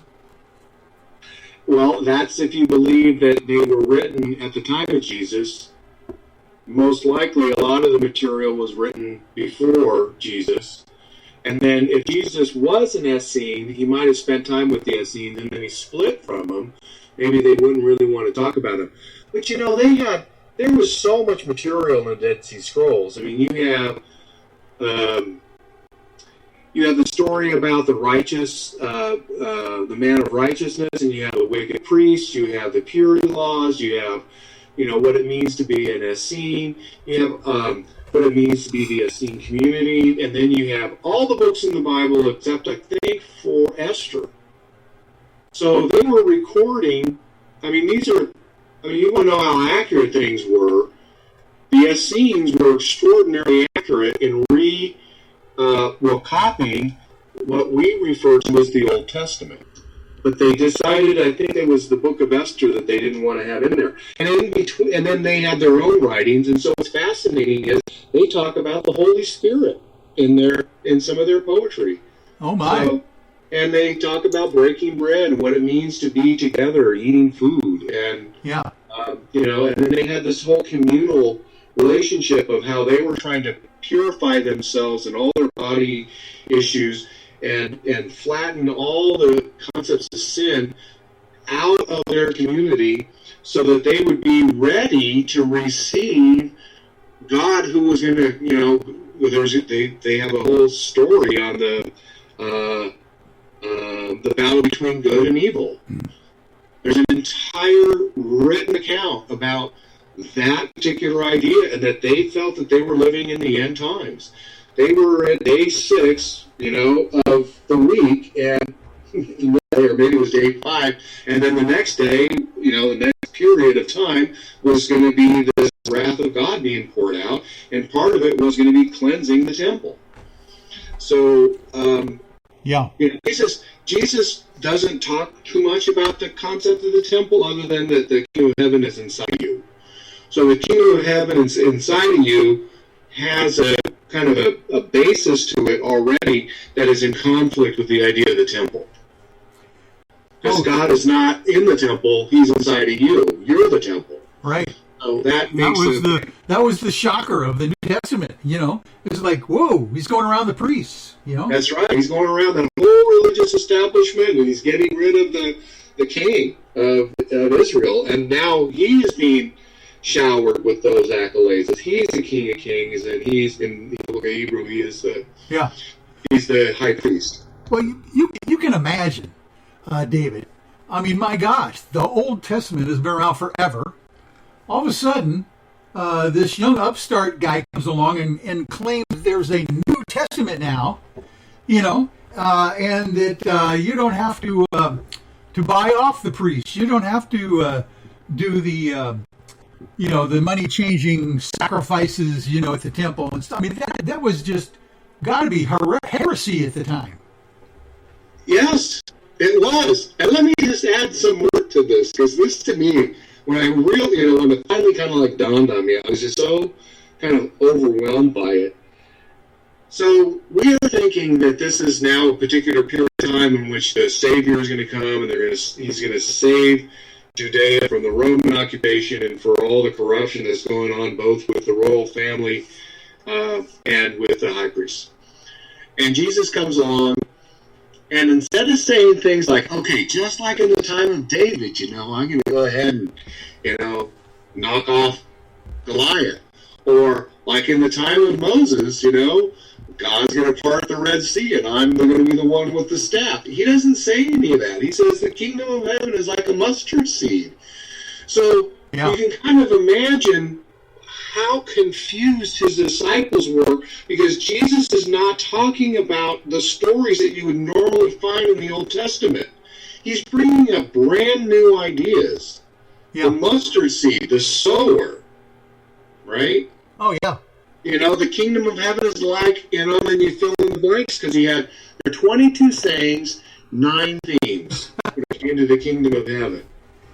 It's almost as if we do have some parallel times, even today. We're waiting for some major event to happen or a major person to come along to save us, from what we think is bad news, and in reality, Jesus is saying, well, it's not necessarily me that's going to do this. It's yourself that's going to do this. And that's right. And that to me was his message. Wow. Yeah. Look, I know things are bad, but just give to God what is God and give to Caesar what is Caesar. So there's the taxation issue right off the bat. Yeah. Love your neighbor, love your enemy. So here's who is your enemy? Well, just the Jews had a very, very kind of they had some prejudices about who was a sinner and who wasn't. And so you'll see, his disciples asking, well, what did this person do to deserve this? Why are they blind? Or why are they on a mat that can't walk? What did they do? And he said, nothing, So they already had this preconceived ideas that there was sin in the world and these persons are being punished for their sins. And he's kind of wiping that whole paradigm out and saying, no, that's not it. At the same time, this is also a very fascinating art, and that is, how does Jesus use titles? And so when people asked him, who do you say that I am? He's asking people, who do you say that I am? He doesn't come out and say, hey, I'm the Son of God, and I'm the Messiah, and I'm going to save everybody. He doesn't say that. Now, in John, he says some of that kind of stuff, but not in the other Gospels, the Synoptic Gospels. He doesn't say that. He asks others, who do you think that I am? And they say, well, you're the Messiah. He goes, well, but carry on. He doesn't deny it, and he doesn't embrace it either. But it helped them. That was what was so fascinating to me, is that whatever they felt that they needed, and he provided them that solace. Like, if you think that I'm the Messiah, then come on and follow me. But he made some stipulations, like you can't come at this half-assed. You got to, be totally committed to this, because it's not going to work if it's not. Yeah. So you got to be totally committed. So some people were and some people weren't. That brings up a segue subject that I've always been fascinated about. I'll tell you how I segued to this. In your information earlier, you mentioned that Jesus' disciples asking, Jesus, what did this person do to deserve, being blind or having to be a beggar and that kind of thing? Some of those questions, I think, were prompted by the disciples wondering if reincarnation was involved somehow. For the sins of someone coming back in another life, with defects and those kinds of things. Was there any information that you read or came across regarding Jesus's understanding or even debunking reincarnation? This is a really poignant question, and it's a question that I can only kind of provide in some small detail. There seems to be later, and I'm, again, what's later? Jesus is not referring to any of those ideas that you just mentioned about reincarnation. He's saying right off the bat, the kingdom of heaven is inside of you, it's all around you, etc. And that the greatest, here's a quote from the Gospel of Thomas, and whether this is from Jesus' mouth or somebody else's, it's attributed to Jesus. He says, the kingdom is inside you and outside you. When you know yourselves, then you will be known, and will understand that you are the children of the living Father. So, and then he also says, again, this is in the Gospel of Thomas, whoever finds self is worth more than the world. Or the kingdom of heaven is spread out on the earth, but people do not see it. Jesus seemed to be very, very concerned about the here and now and what you can do. And his message was a message of hope, in the sense that there is a Father, there is a God, there is a personal relationship with this, and this is how you can connect to it. Now, whether or not you're, the sins of your past, or why you're blind, he doesn't address them as if it were something that they did earlier. It's like, this is for me to show you what's possible. You're healed. Yeah. You have sight, right? It's not until later, and I don't know exactly when later, but I know there was an element of reincarnation that at least was up until the 5th century, the 6th century, and then after that they went, no. You die, and you either go to hell or you go to heaven, right? So would that have been impacted by the Nicene Council at all, or would that have been even after that?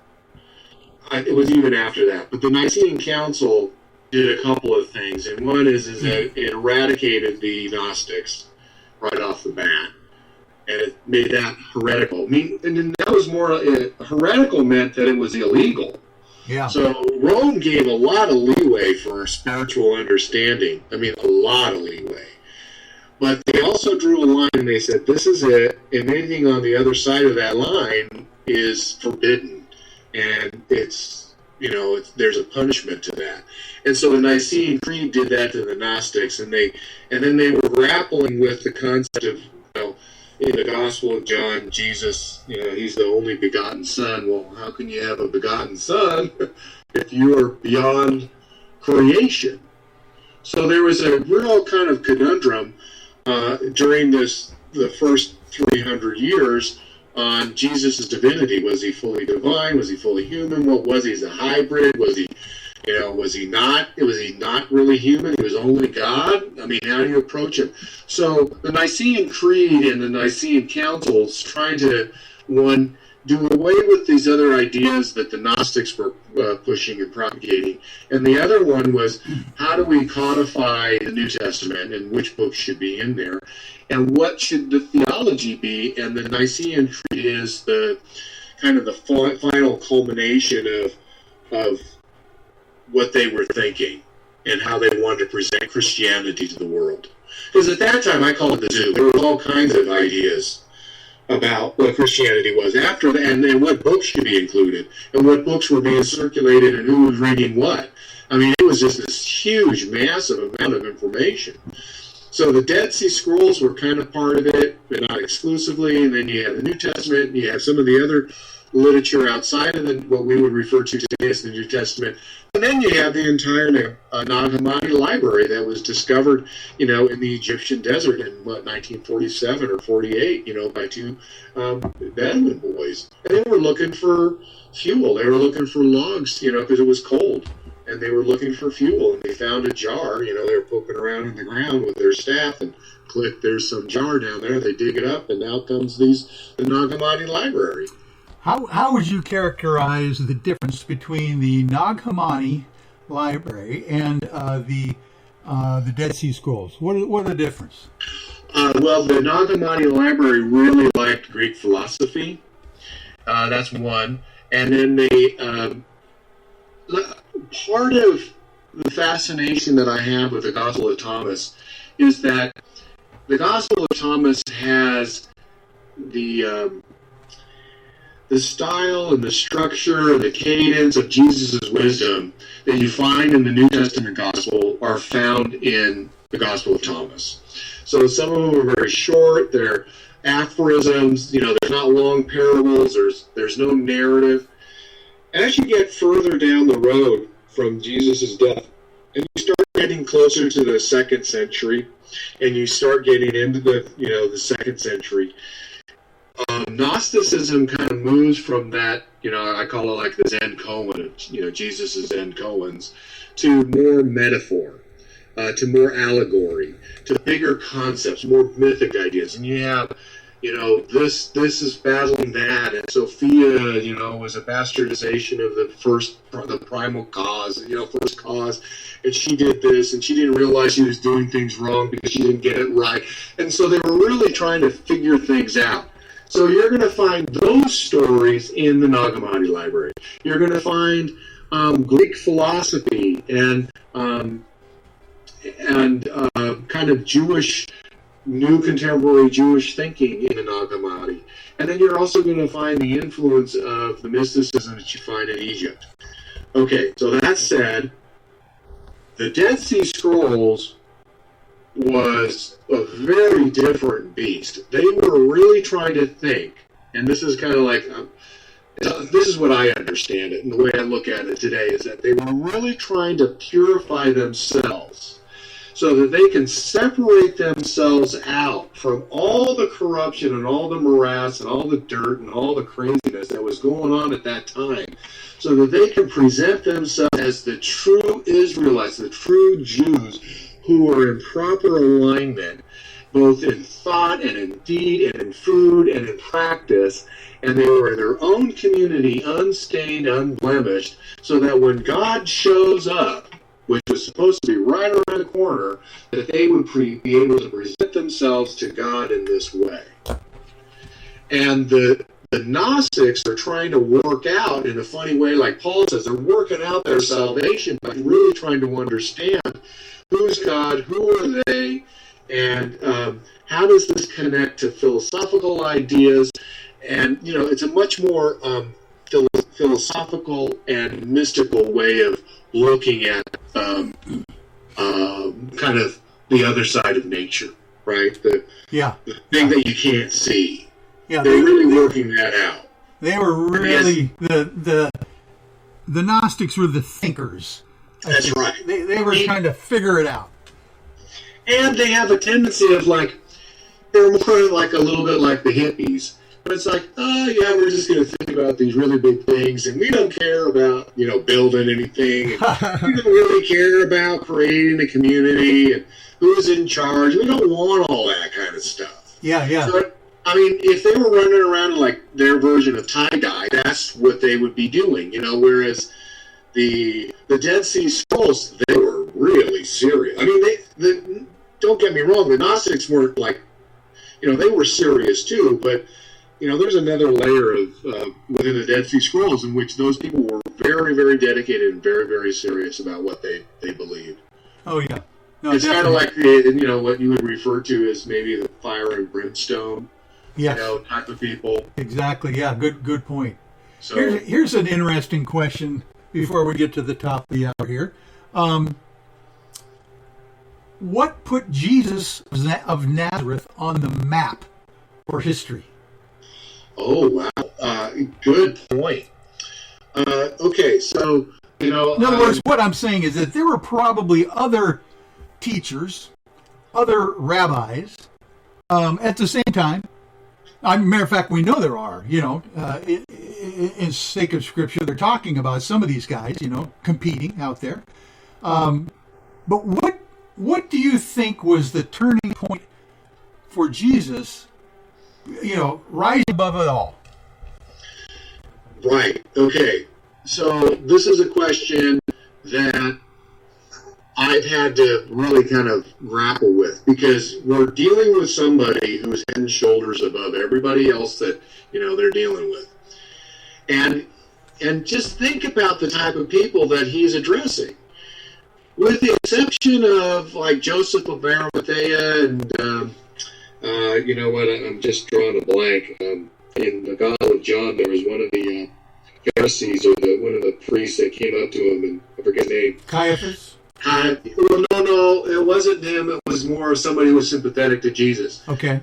Outside of that, you know, and a few other people, it seems as though Jesus was really appealing to, you know, the lower class, you know, what we refer to as the lower classes, the ones who are like kind of the workers, or the ones that are more, you know, poverty, those people who are kind of, you know, the tax collectors who nobody wanted and they all hated, and the women who were, you know, probably without husbands, or they decided they wanted to, you know, they didn't want to necessarily, you know, follow within the Jewish traditions, and so they were recognizing that there was something new on the horizon. So we just had a whole hodgepodge of people that Jesus is addressing, and so you have to ask yourself, how did this group of people get you know, move that ball, right? This big, huge rock, and move it forward to get people to recognize who they're talking about. And and we have to remember that they hated his guts after a week and put him to death, and they were saying, you know, hey, let Barabbas go, you know, we go ahead, get rid of Jesus, you know. At the time that he was crucified, in other words, right, he wasn't a real popular guy. No, he was not a popular guy. So how many people do you really think that he addressed and he affected? Especially if his ministry was that he would go from one place and then leave. I don't know how long he would stay, maybe, an hour or two, 3 days, 4 days. I mean, when he's hang out with people at that little village, and then finally was like, okay, it's time to go now. And then they would all get up and they would leave and they would go to the next place and do the same thing over again, and then to the next place and then the next place and the next. Because I was thinking about the nature of the church here. Like, what was going on before the church really became the church? Well, it was just a conglomeration of onesie, twosie, maybe three kind of people here and there that Jesus, was able to affect along the way, and then he still had a following. So at some point he had, 72 or 70 disciples, quite a few, but it's still not in the thousands. So he obviously was able to do things that was head and shoulder above everybody else. He seemed to have probably a magnetism about him that was, head and shoulder above everybody else. And he had a way about him that was just really kind of strange and bizarre. I mean, how many people talked about, mustard seed or a woman carrying a jar or sower throwing seeds down onto the ground? I mean, it was just really kind of crazy, weird stuff. Had nothing to do with whether or not this was like Moses or David or Abraham or, any of the prophets. It's just kind of a strange way that he spoke. Yeah. But he got people's attention. So something happened afterwards, or after his death. Yes. That went above and beyond kind of a normal experience. Okay, so, the Christians call it resurrection and then ascension, and Paul talks about that. Paul was, he dedicated his life to push Jesus out into the Mediterranean world and into the Roman world. Okay, that's exactly where I'm going to go next after this thing, because I think you hit the nail on the head there, David. This is fascinating stuff. There is a reason, I believe, that this small itinerant preacher, not small, this unknown itinerant preacher out of a small town in Nazareth, all of a sudden it just took off after his death for some reason. We're going to get into that. How about in a few minutes when we get back from our break? We're going to be right back with Spaced Out Sunday and the last hour after this. So hang on, folks. Hey, Space Travelers. This is John Resnick, founder of the Chive and Chive Charities. If you know anything about our website, you know we like to do things a little differently. We're not some faceless organization collecting money for a nebulous cause. Our donor dollars go directly toward life-improving items. Then we give those items directly to an underdog who needs it most. To become a donor with Spaced Out Radio's official charity, Chive Charities, just go to chivecharities.org/donate. Are you an experiencer of something strange that can't be explained? Do you want help finding out what's going on?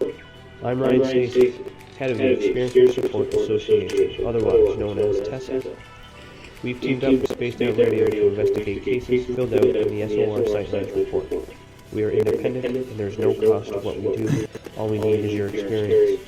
Let's find out what's happening together on the SOR Sightlines report. We are scouring the world for the most intriguing stories of your day. Take the time to read up on the SOR Newswire, where our team, led by Captain Shirk, will deliver to you some of the best paranormal and supernatural news, along with some stories that will blow your mind from the weird to the wacky. It's the news outside the news that piques interest, and that's what we're looking to deliver to you. The SOR Newswire, only at spacedoutradio.com. Hi there, this is Dave Scott, and I'm bringing you the Woo every Monday through Friday on Spaced Out Radio. I'm going all out to bring you the strangest, oddest stories and subjects I can find for your entertainment. Why? Because when we hit peak Woo, I know I've done my job. So come tune us in at spacedoutradio.com, 9:06 Pacific, 12:06 a.m. Eastern, and together, my friends, we own the night.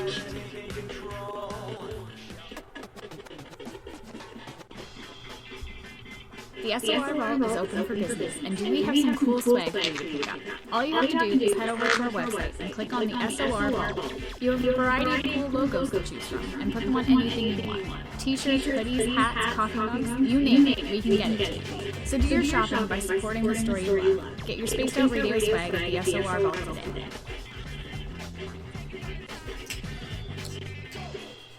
If you like it hot, real hot, then heat up your meals with Bumblefoot hot sauce. Get your Bumblefoot hot sauce today. The sauce, Bumblicious, and the 4 million Scoville unit Bumble. We're going in hot, real hot, coming out even hotter. Keep the milk nearby. And tantalize your taste buds tonight. Bumblefoot hot sauce, available now at kajans.com. Hello, Space Travelers. It's me again, Carl. Don't forget to join the Space Travelers Club for just $5 a month. And follow Spaced Out Radio on Twitter at Spaced Out Radio. Our Instagram, Dave Scott SOR. Our Facebook page is Spaced Out Radio Show. Our archives are free at youtube.com/Spaced Out Radio. Come move it up with Spaced Out Radio today. Bye!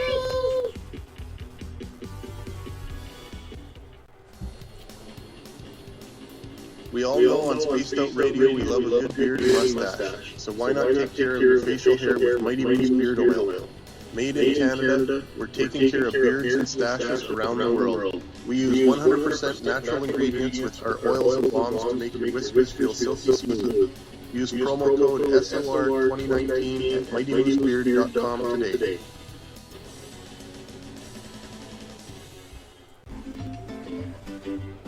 Looking for creative ways to get your company out in the public? How about advertising on Spaced Out Radio? Our sales department is waiting to hear from you, and we can work around any budget.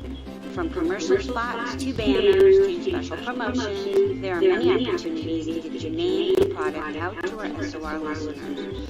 For a price guide and more information, please contact us at sales@spacedoutradio.com. Get your horns up with me on Spaced Out Radio. This is Ron Bumblefoot Thal. Come tune into SOR where you can hear me rock out with Little Brother Is Watching, the official theme song of Spaced Out Radio. And then come on over to bumblefoot.com where you can find out about my tour schedule, my music, and everything else. Bumblefoot.com keeps you up to date on what I'm doing and the best way to stay in touch with my music and music camps. Sign up for my newsletter at bumblefoot.com and remember, Little Brother Is Watching. Hi, this is Amber Becker, and I want to invite you to subscribe to our YouTube channel where we store all of the SOR show archives for free. And as an added bonus, every 2 weeks I'm posting brand new content on Cryptid Tales, where I will get into some of the spookier legends and folklore from around the world and tell the stories that go with them. Find us at youtube.com/Spaced Out Radio and check out Cryptid Tales today. Drop a comment and let me know what you want to hear. See you there. For the price of 1 cup of coffee a month, you can become an SOR Space Traveler. The Space Travelers Club is a place where you can interact with other listeners, either live during the show or on our great forum. We want your stories, pictures, comments, and ideas. You'll get live video streams, exclusive content, and be a part of our newsletter. Stay in touch with everything SOR. The Space Travelers Club is just $5 a month at spacedoutradio.com. Hey everyone, I'm John Edwards. And I'm Stacey Edwards. Together we're taking over Saturday nights on Spaced Out Radio, where we're going to bring our own experiences of the paranormal and talk to the best people we can find to help bring you answers to your strange tales. We're here to entertain your need for weekend. Woo! So tune us in at spacedoutradio.com starting at 9:06 Pacific, 12:06 a.m. Eastern, where we can all get a little spooky together. Spaced Out Saturday nights right here at spacedoutradio.com.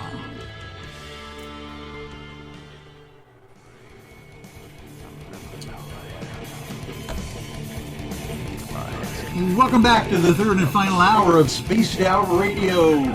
This is Spaced Out Sunday, and I am your host, Michael W. Hall. Thanks for being with us tonight. We welcome back everyone listening in on our terrestrial affiliates, WQEE 99.1 FM in Newton, Georgia, and UPRN 107.7 FM in New Orleans, Louisiana. On the digital side, we are also on Revolution Radio.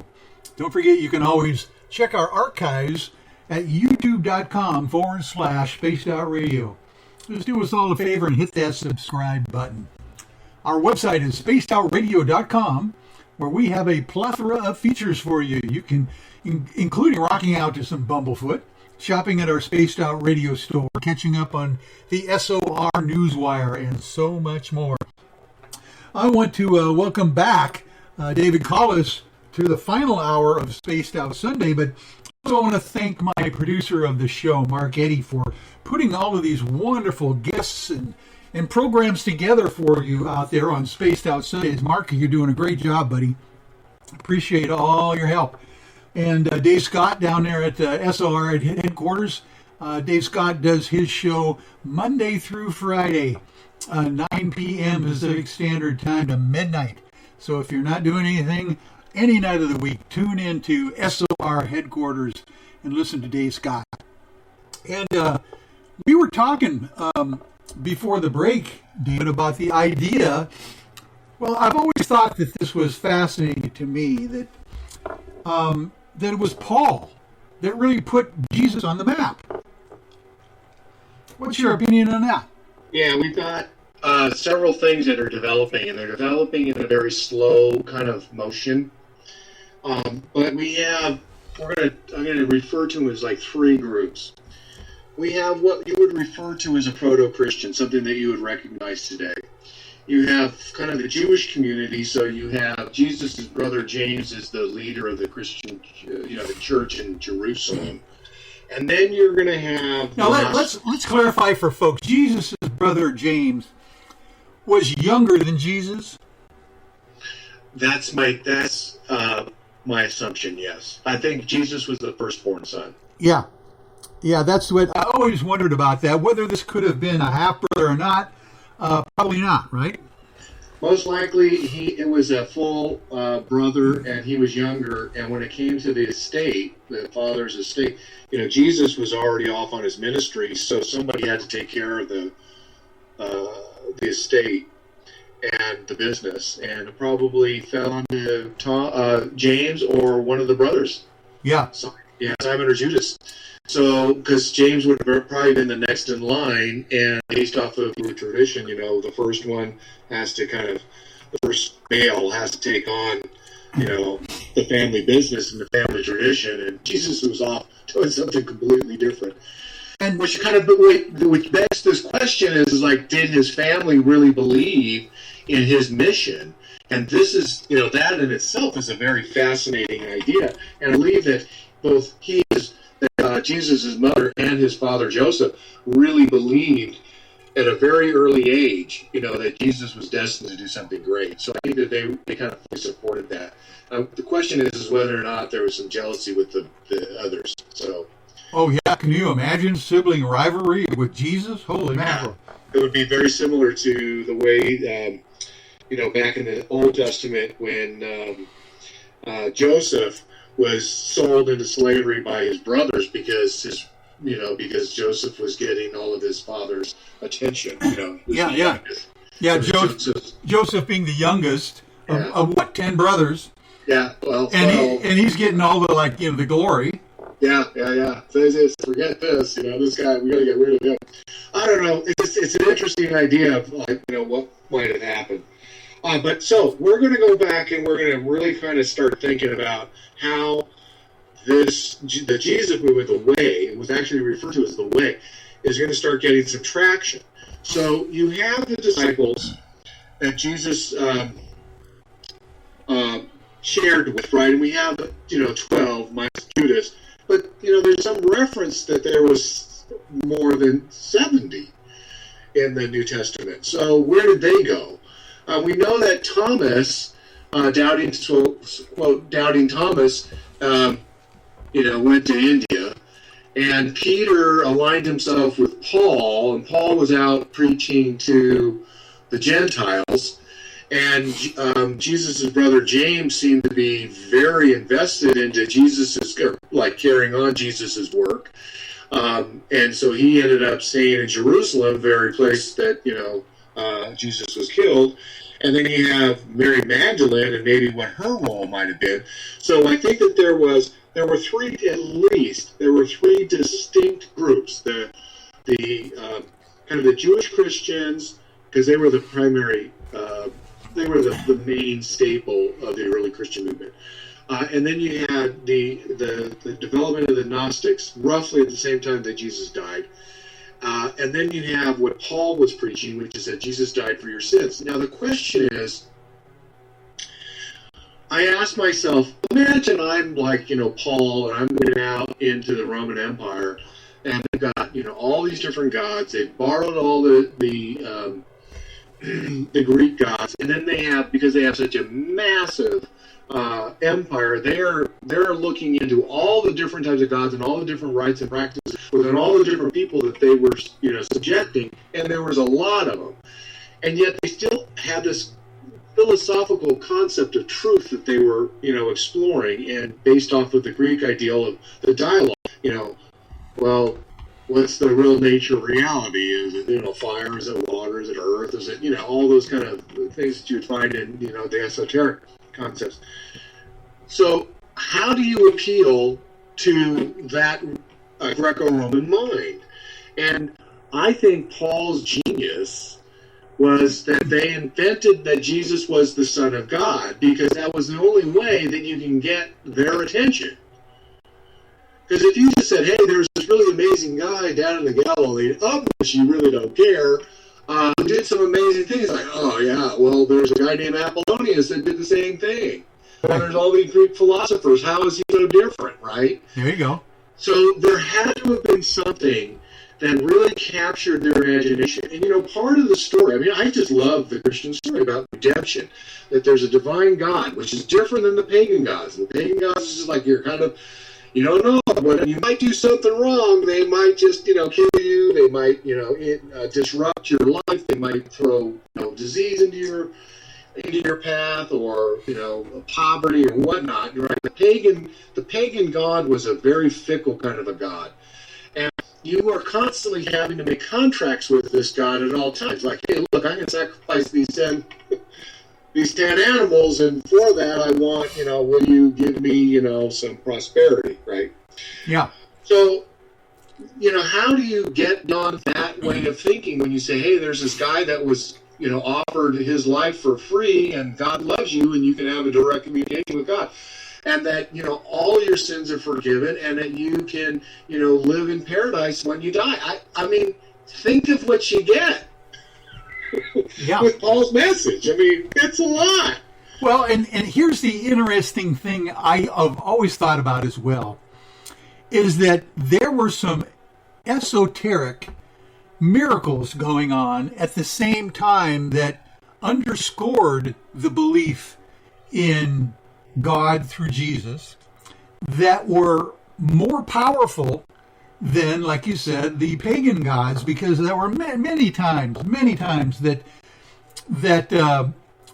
God was put up against the pagan gods and literally made an impression on people, so much so that they started thinking, wow, maybe this Paul has got something here.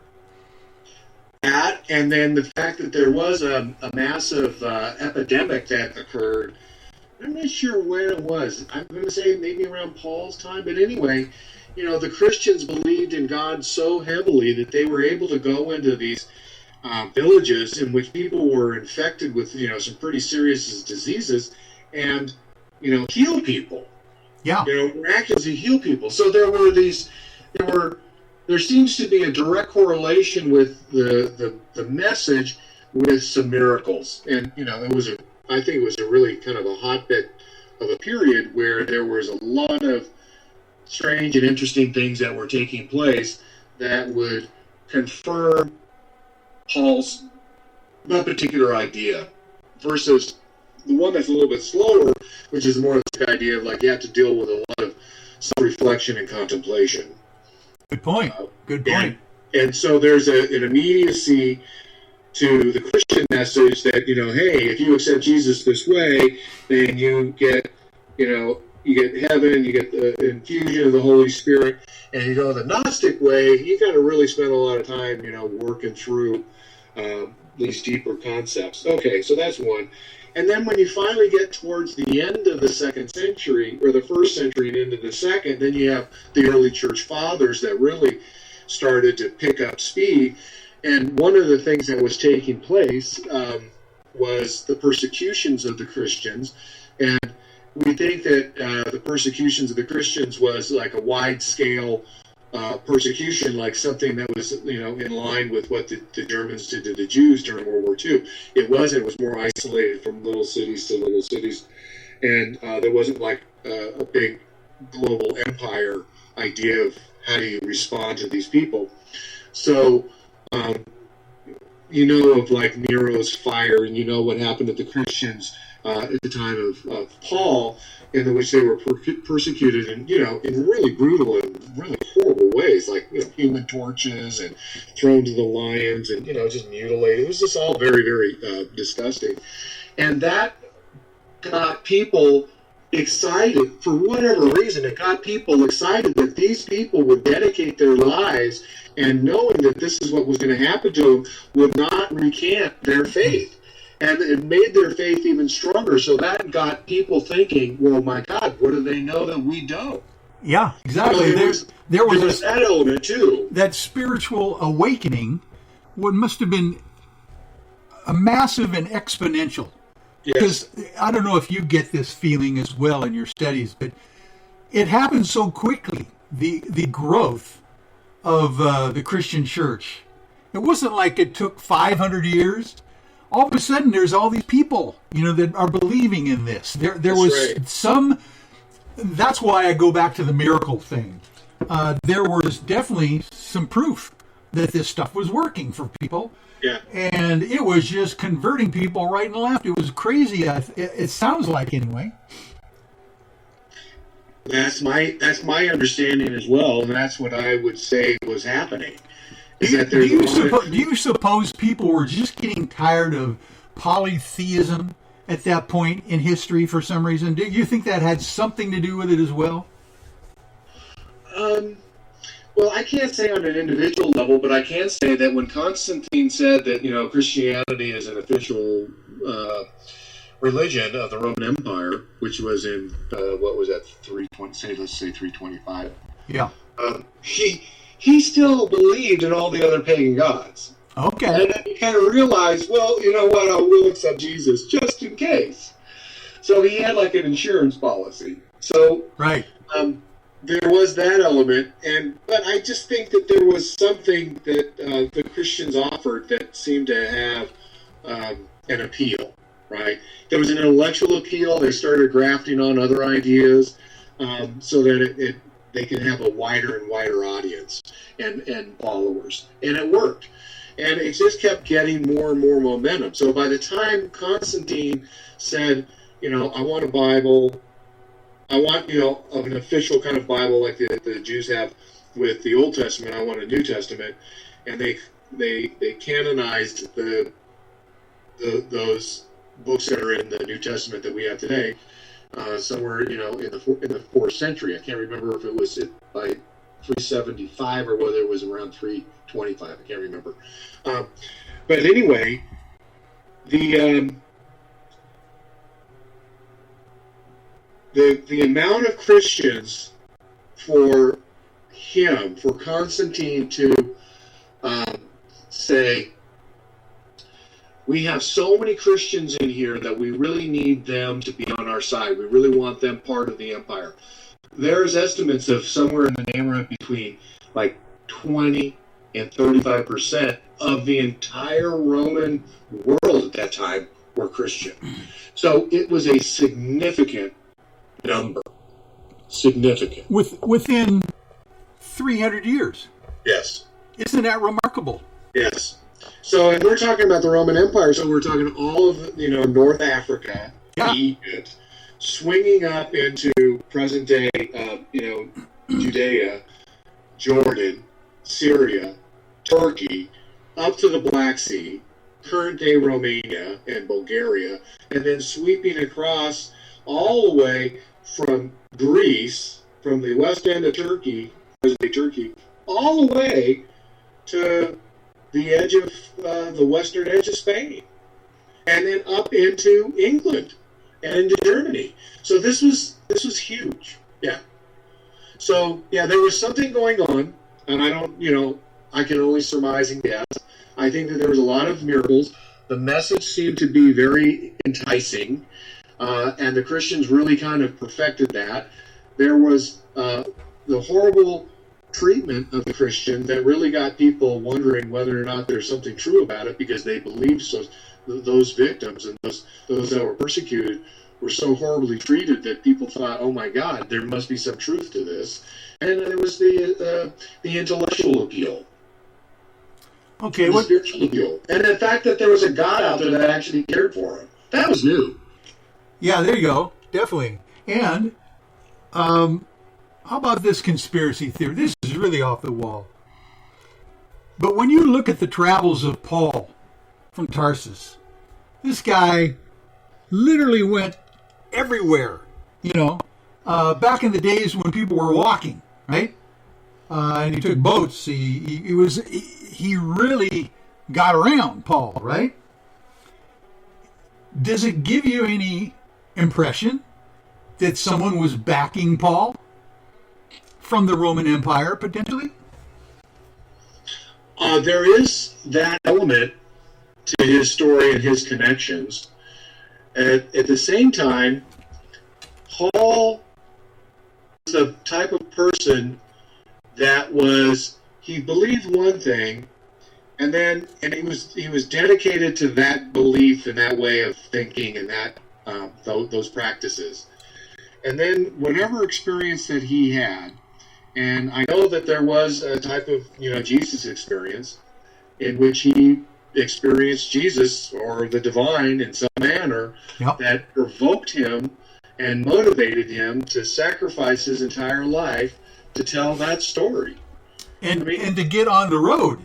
To get on the road in a manner that's very similar to Jesus.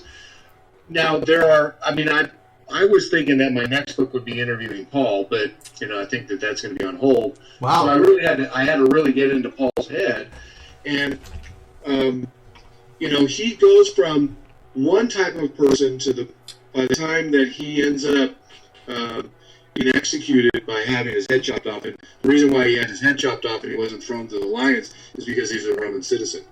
Those who weren't got the worst treatment. And, with the chopping of the head off, that was a bad thing, but it was quicker. Right. So, and the pain didn't last very long. It was, agony for a long time. Okay, so Paul ended up going from that experience, and if you kind of go back to when he first started his Christian journey, he was a very self-absorbed man, and I feel like, he was actually a thug, and he was working for the religious establishment as a persecutor. So he was like a hitman. Yeah. So here's a story of a man who goes from a hitman, and you can kind of think about that type of what that personality is like, to a man who is, unfolding and just giving out his heart and just dedicating his life to something that was very difficult.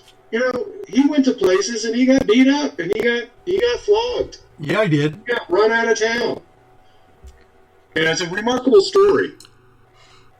It is a remarkable story of perseverance and dedication. Knowing he had to just kind of keep going and keep going and keep going. Of course, then he got into trouble.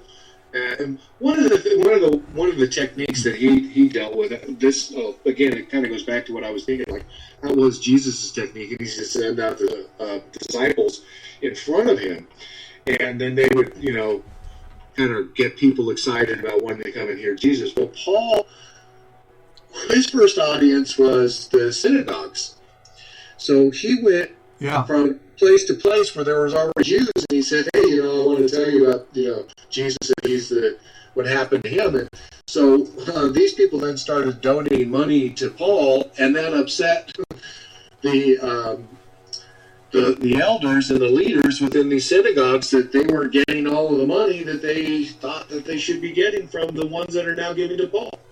So they complained to the elders of the city and said that this man is causing all kinds of disturbances. And part of it was because he was taking their money. Oh yeah, definitely. It's very, to me, that's funny. Here's a weird question. You might know or have some input in this regard, because I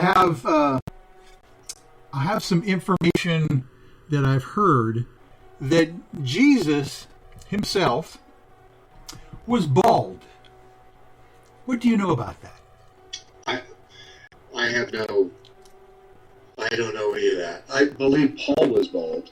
Yeah, I understood that too. There was a scripture I remember where Jesus is being harassed by some ruffians, some young kids. And this might be in the book of Enoch or Thomas or something like that, where they are calling him a bald, short guy. And I often thought, if that's true, that's totally remarkable or unique compared to what our understanding is of what Jesus actually looked like as a good-looking, man with the beard and the long hair and everything. But you often wonder, what the heck would he have actually looked like? That would be very interesting. Well, if I'm not mistaken, a lot of this material that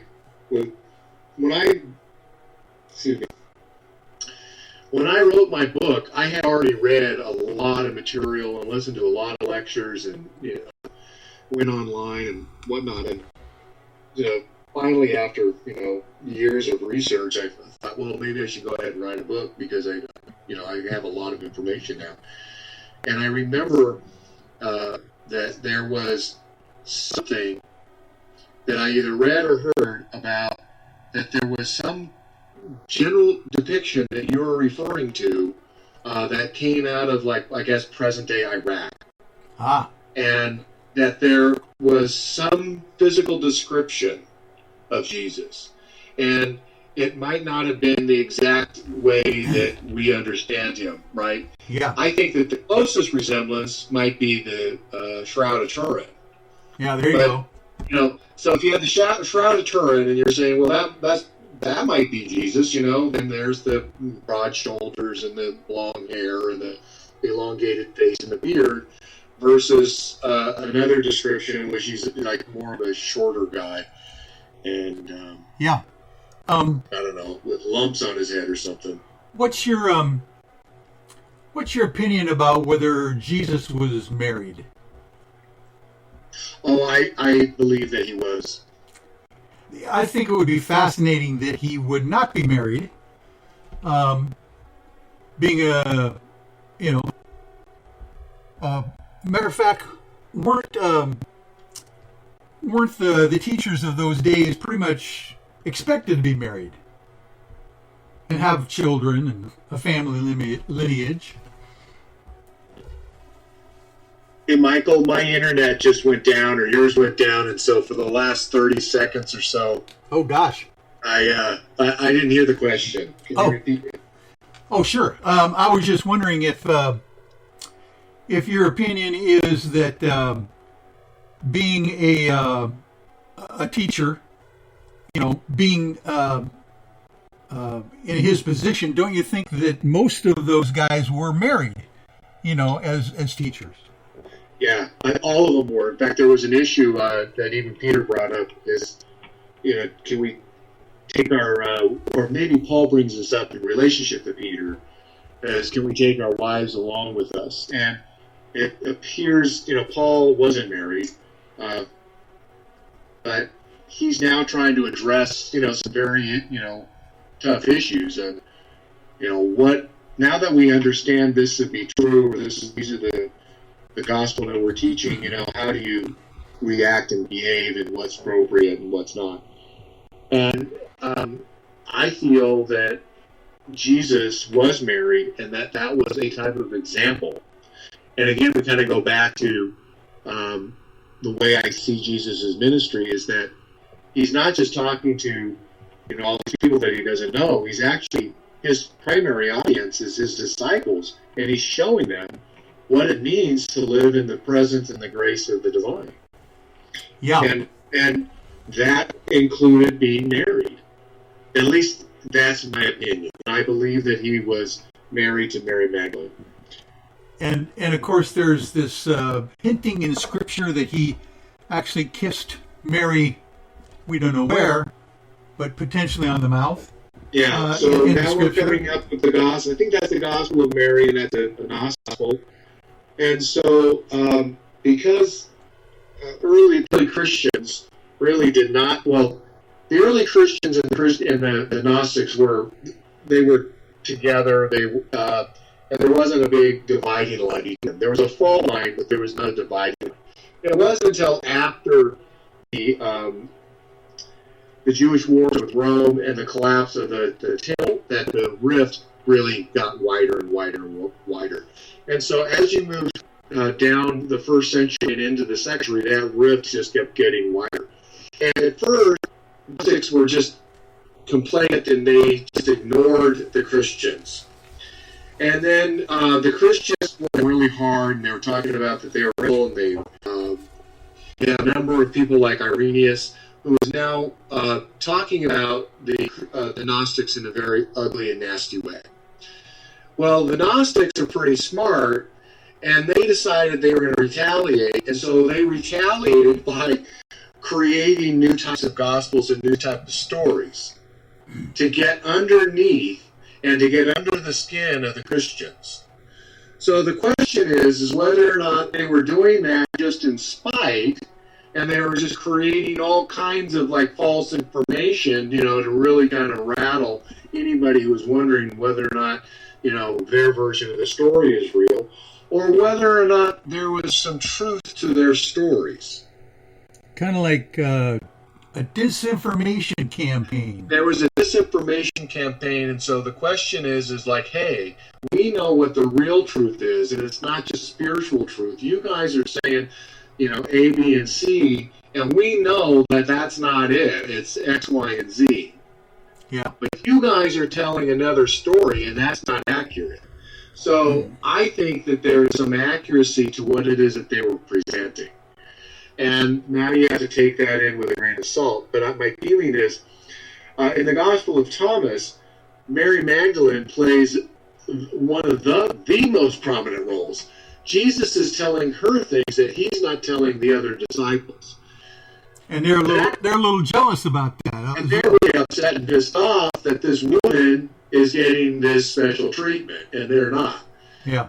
And then when you get to the Gospel of Mary, which is at least 200, if not 300 years after the fact, then we're seeing that Mary and Jesus are having more intimacy, and it's not just intellectual, it's physical. And that any physicality meant that they were married because, at that time you really didn't, kiss or hold or hug, somebody that wasn't your spouse. Well, and then now begs the question, what is your opinion on whether Jesus would have had progeny and entire lineage out in France, whatever, I mean, what do you think about that? Well, I like the alternative versions of that, in that he actually probably, there was a point in which he and Mary had a child.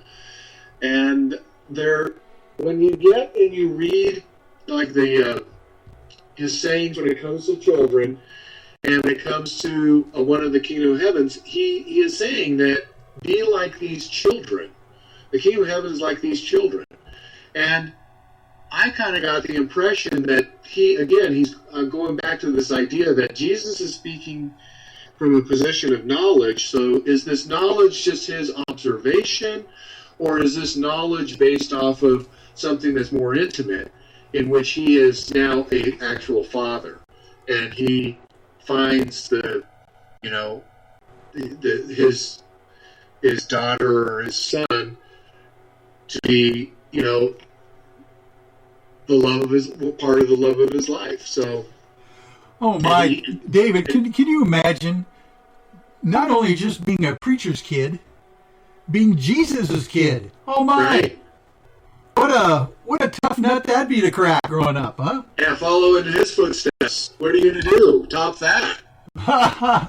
Well, obviously we'd be talking about potentially the child growing up without his father at that point, or at least without his father Jesus being around. But oh my God, what a legacy to deal with. I was on one radio show and somebody asked me, it's like, well, do you think that Jesus' DNA was that special? And I go, well, if it was, then wasn't his brothers and his sisters carrying the same DNA? So, it couldn't be just him. Well, let's think about that. Maybe the mother's mitochondrial DNA for sure. Yeah, you got that right. Which, in a lot of cases, is the main thing that you try to follow, because you can go back from there forever with mitochondrial DNA. I understand. Fascinating stuff. Oh my! And of course there is that story that we've all probably seen on the National Geographic Channel or whatever, where they supposedly have an estuary box that might be, from Jesus of Nazareth's family bones. Remember that? I don't know if that's Jesus, son of Joseph. Isn't that the way the box opened up with the estuary box? Is that? It's like, oh my God, is this authentic? Yeah, wouldn't that have been interesting? Of course, the Smithsonian would probably never allow us to do the DNA analysis on that, or at least not hear about it. But I just love those kinds of things because, of course, I'm like, into the paranormal as well as being a faith-based, person. And I think they all fit in somehow as well, Well, I'd like to go back to Paul and what I started to think, and that is, Paul's presenting Jesus in a particular way. And maybe we're misinterpreting, how he saw Jesus. But, being a Pharisee, you don't have God walking around on the earth. And so if Paul's saying that, that's a real affront to the Jewish people.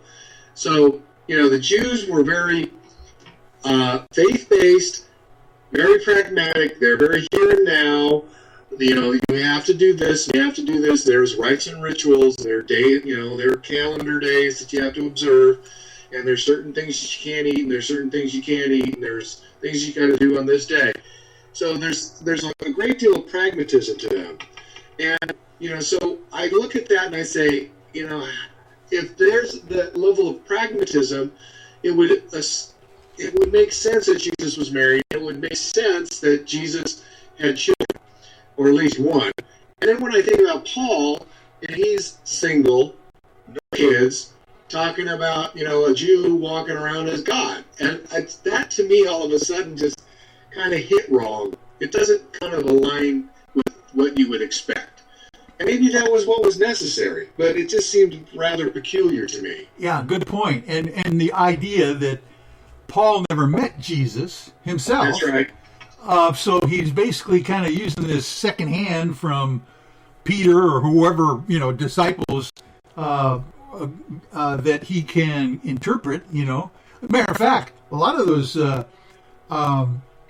the saints, they didn't like Paul, That's right. And there was a lot of rift going on between the two. So you wonder if there's some political thing going on there as well with control. And the story that Paul is promoting around the world. Exactly. So I kind of got the impression that Paul is saying one thing, and then the gospel writers, like say Mark, they're going to start.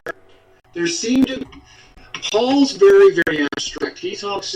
He refers to Jesus more as an archetype and more in symbolic terms. He's the second Adam. He's the Son of God. He's the Savior of the world. I mean, they're these massive symbolic and metaphorical concepts that he's using and he's promoting. When you get into the Gospel of Mark, you're looking at Jesus kind of in a flesh and blood thing, and with his life, with the people around him, getting angry, getting excited, healing people, right? You're putting flesh and blood into Jesus' life. And there seemed to be some disconnect that was going on. And somebody's trying to right a wrong. And I don't know which way it's going. But there is an element of trying to personalize and provide a biography with Jesus, of which Paul seems to be devoid of. And that also raised up some questions for me. And then, of course, then I also kind of get back into the way in which the Essenes were, when they didn't like somebody or somebody slighted them, they just came after them really hard, and they just slandered the heck out of them. You know, the wicked priest. Here's the teacher of righteousness, but you're the wicked priest. And there was a number of things that they did that were very similar in that vein. And then the Christians pick up that same kind of maliciousness. And so we're seeing if the Christians aren't liking you, then they put you in the camp of a prostitute or a doubter or, you know, somebody that's, you know, an unbeliever. There's something going on with the use of language that if you don't agree with them, they're slandering you. And that was all coming from the Essenes. And so I'm wondering if there's something going on. What's the truth behind, you know, that slander? Is it because they're slandering you because you have too much power, you have too much insight, and they want to make it so it's impossible for anybody else to see what you know by saying you're a prostitute? That raised a lot of concerns for me, and I see Paul engaging in that all the time. Yeah, it's definitely a war of words. Yes, war of words and a war of concepts, the nature of the divine, and the practices that are associated with that. And of course, he has a very strong moral compass. So you have to live within his kind of arc of morality. And there are other Christians like the Gnostics that were just kind of like, no, we're not doing that. Right. It's like no, that doesn't work. There's a whole different tendency there. But Paul has that very strong conviction, very moral, very ethical. You got to do this, but he crosses the line on his ethics when he wants to start slandering people, and he does that a lot. Hey, that person over there came up and he said, "Oh, he should go straight to hell." Yeah. Yeah, you're right. I mean, no pulling any punches. Yeah, it's pretty funny. And having the boldness to be able to do that, you would think they have. In other words, when you come out with an agenda, when you come out with statements, you know, of libel, those kinds of things, you have to have some kind of gumption behind you. The fact that you're gonna survive slandering someone, that you've got somebody on your side, in other words, that will be vouching for you in that regard. So there's all that going on in the background, obviously, that we don't really get to know about in detail. You know, behind these different factions, you know. No, and there was a lot of factions that are going on, and so there's a one group of Christians down in Egypt. They're called the Therapeutae, and they were completely against Paul. Really? Yeah. So anyway, this is a really fascinating story, and I get really intrigued by it. You know, I like to see how things play out and how other people treat each other, whether it's cordial or whether it's really, you know, there's a lot of infighting. And so yeah. I think that, you know, with the present day United States, with all the infighting that you see, I think is very indicative of the way, on a much smaller level, of what the Christian and the Gnostics were going through. And I even think that there were the Jewish Christians as well, and they were I bet you they just said, Jesus isn't God. I don't know what you guys are talking about. Yeah. So then there was that kind of mix. So, and then the Gnostics are going off that Jesus was the Savior because he came and showed us how to connect to the Father through the self. And they're all going, I don't know what that means. And then you got Paul talking about the salvation, the Savior of the world and salvation, and, you know, the second Adam type. So I just think that this was a real hotbed, and maybe everybody was right and nobody was right. Who knows?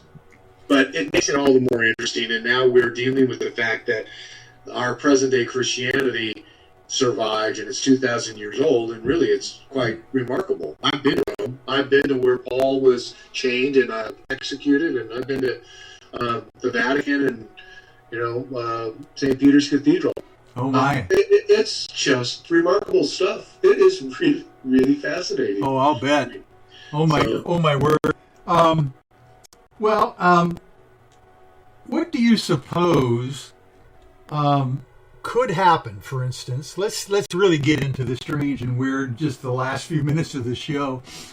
If indeed there is a confirmation of extraterrestrial presence on the planet Earth, what do you think that is going to do to Jesus's teachings in the New Testament, the Old Testament, with religion in general? Do you think that there will be certain religions that would survive that kind of disclosure and certain others that don't?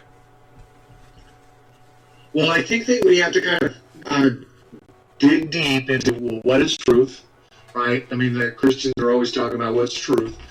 And is a revelation going to change my faith?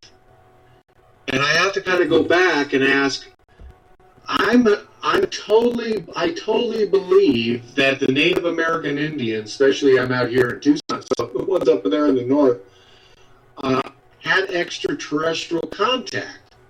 They talk about the ant people or the star people. Right. So that they were, there was a direct relationship between their humanity and their ancestors or their creator. Okay, so I think there's that element. And then when you get in Africa, they have the Dogons, and the Dogons are talking about Sirius B. So who are they, right? But with Christianity, it's kind of embedded into a much narrower confine, and so it might really kind of blow people apart to know that their God might be an alien. It's not going to change my belief. I mean, I do believe that there is this a presence, an intelligence, a connection that I have with you call it God. I don't know, right? What is it? Yeah. What is that?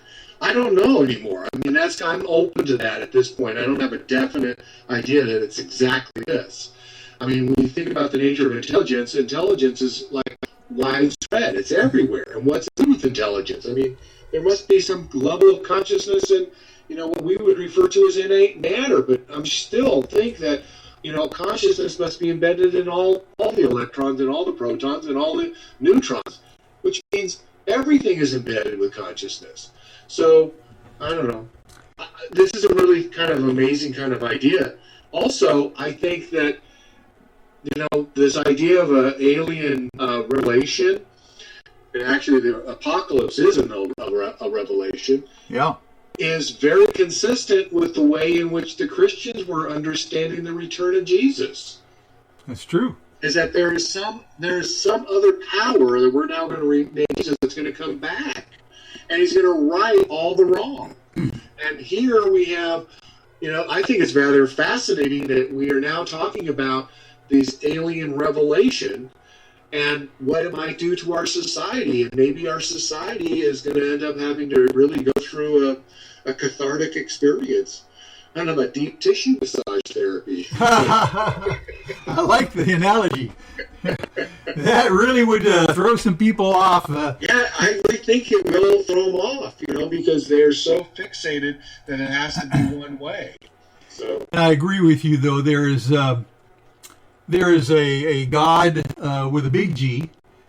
Potentially, there are other angelic or small G gods out there that might be involved in this whole heavenly realm as well. But whenever I show my right-wing Christian friends that are believers out there, that the Hubble Deep Field Space photograph, of the tens of thousands of galaxies in one little slice of the universe that they took a photograph of from Hubble, you just got to realize God is just much, much bigger than we could even comprehend. See, my feeling is that we are moving through an evolutionary stage, we are constantly having to change, destroy, resurrect, take the good parts, move on, build, evolve, destroy, and just keep moving on. And hopefully it's not in a circular pattern. It's more in a linear way in which you keep elevating yourself up to greater degrees of, I don't know, compassion and insight and enlightenment, I guess you would refer to it as. Well, I think that's all of our goals for sure. You know what, David Collis, this has just been awesome. 3 hours have flown by tonight, talking about some really amazing but deep-seated and down-to-earth concepts of what Jesus of Nazareth was really like. I really appreciate your time and efforts with us tonight. Well, Michael, I really appreciate you having me on the show, and I like your questions, and I like the opportunity to be able to share how I understand Jesus the Man, which is I wrote the book Interviewing Jesus the Man. So. And let's tell people how they can get a hold of your book and maybe get to know a little bit more about you on the web or whatever. I have a Facebook page, David Collis, and my book is on Amazon, and it's Interviewing Jesus. There is an ebook of it, there is a print version of it, and then there is a audio book of it. And I hope that you can, go do a little search on Amazon and buy it, because I could use all the kind of donations that you can provide me. Oh, definitely. And I'll tell you what, I just thought maybe you could think about doing a book about Mary Magdalene, interviewing Mary. Wouldn't that be interesting? Well, that's one of I have a list. It's part of the bigger idea that I have. It's called the Last Supper series. Oh, my. And so you had Paul, and you had Mary, and Peter, and Thomas. Yeah. And Judas Iscariot. So. Oh, my word. Wouldn't that be fascinating in itself right there? Yeah. Well, David, thank you again. We're going to have you come back on. Any new revelations or any new disclosure of extraterrestrial life, we got to get you back on for sure. Fantastic. I look forward to it. Wouldn't that be awesome to be able to talk about what's really going on at the time that it happens? So, ladies and gentlemen, we'll be right back after a few moments here just to wrap things up. But we'll see you next Sunday night on Spaced Out Sunday.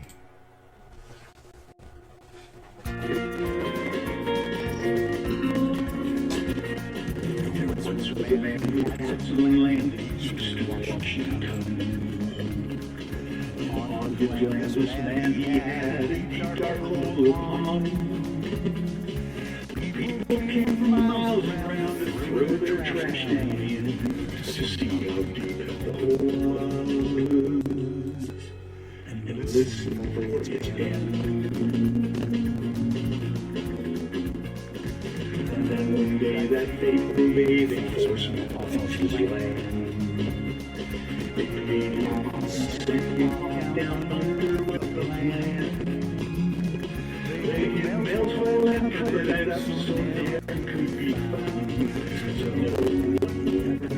No one knows what's deep down underground.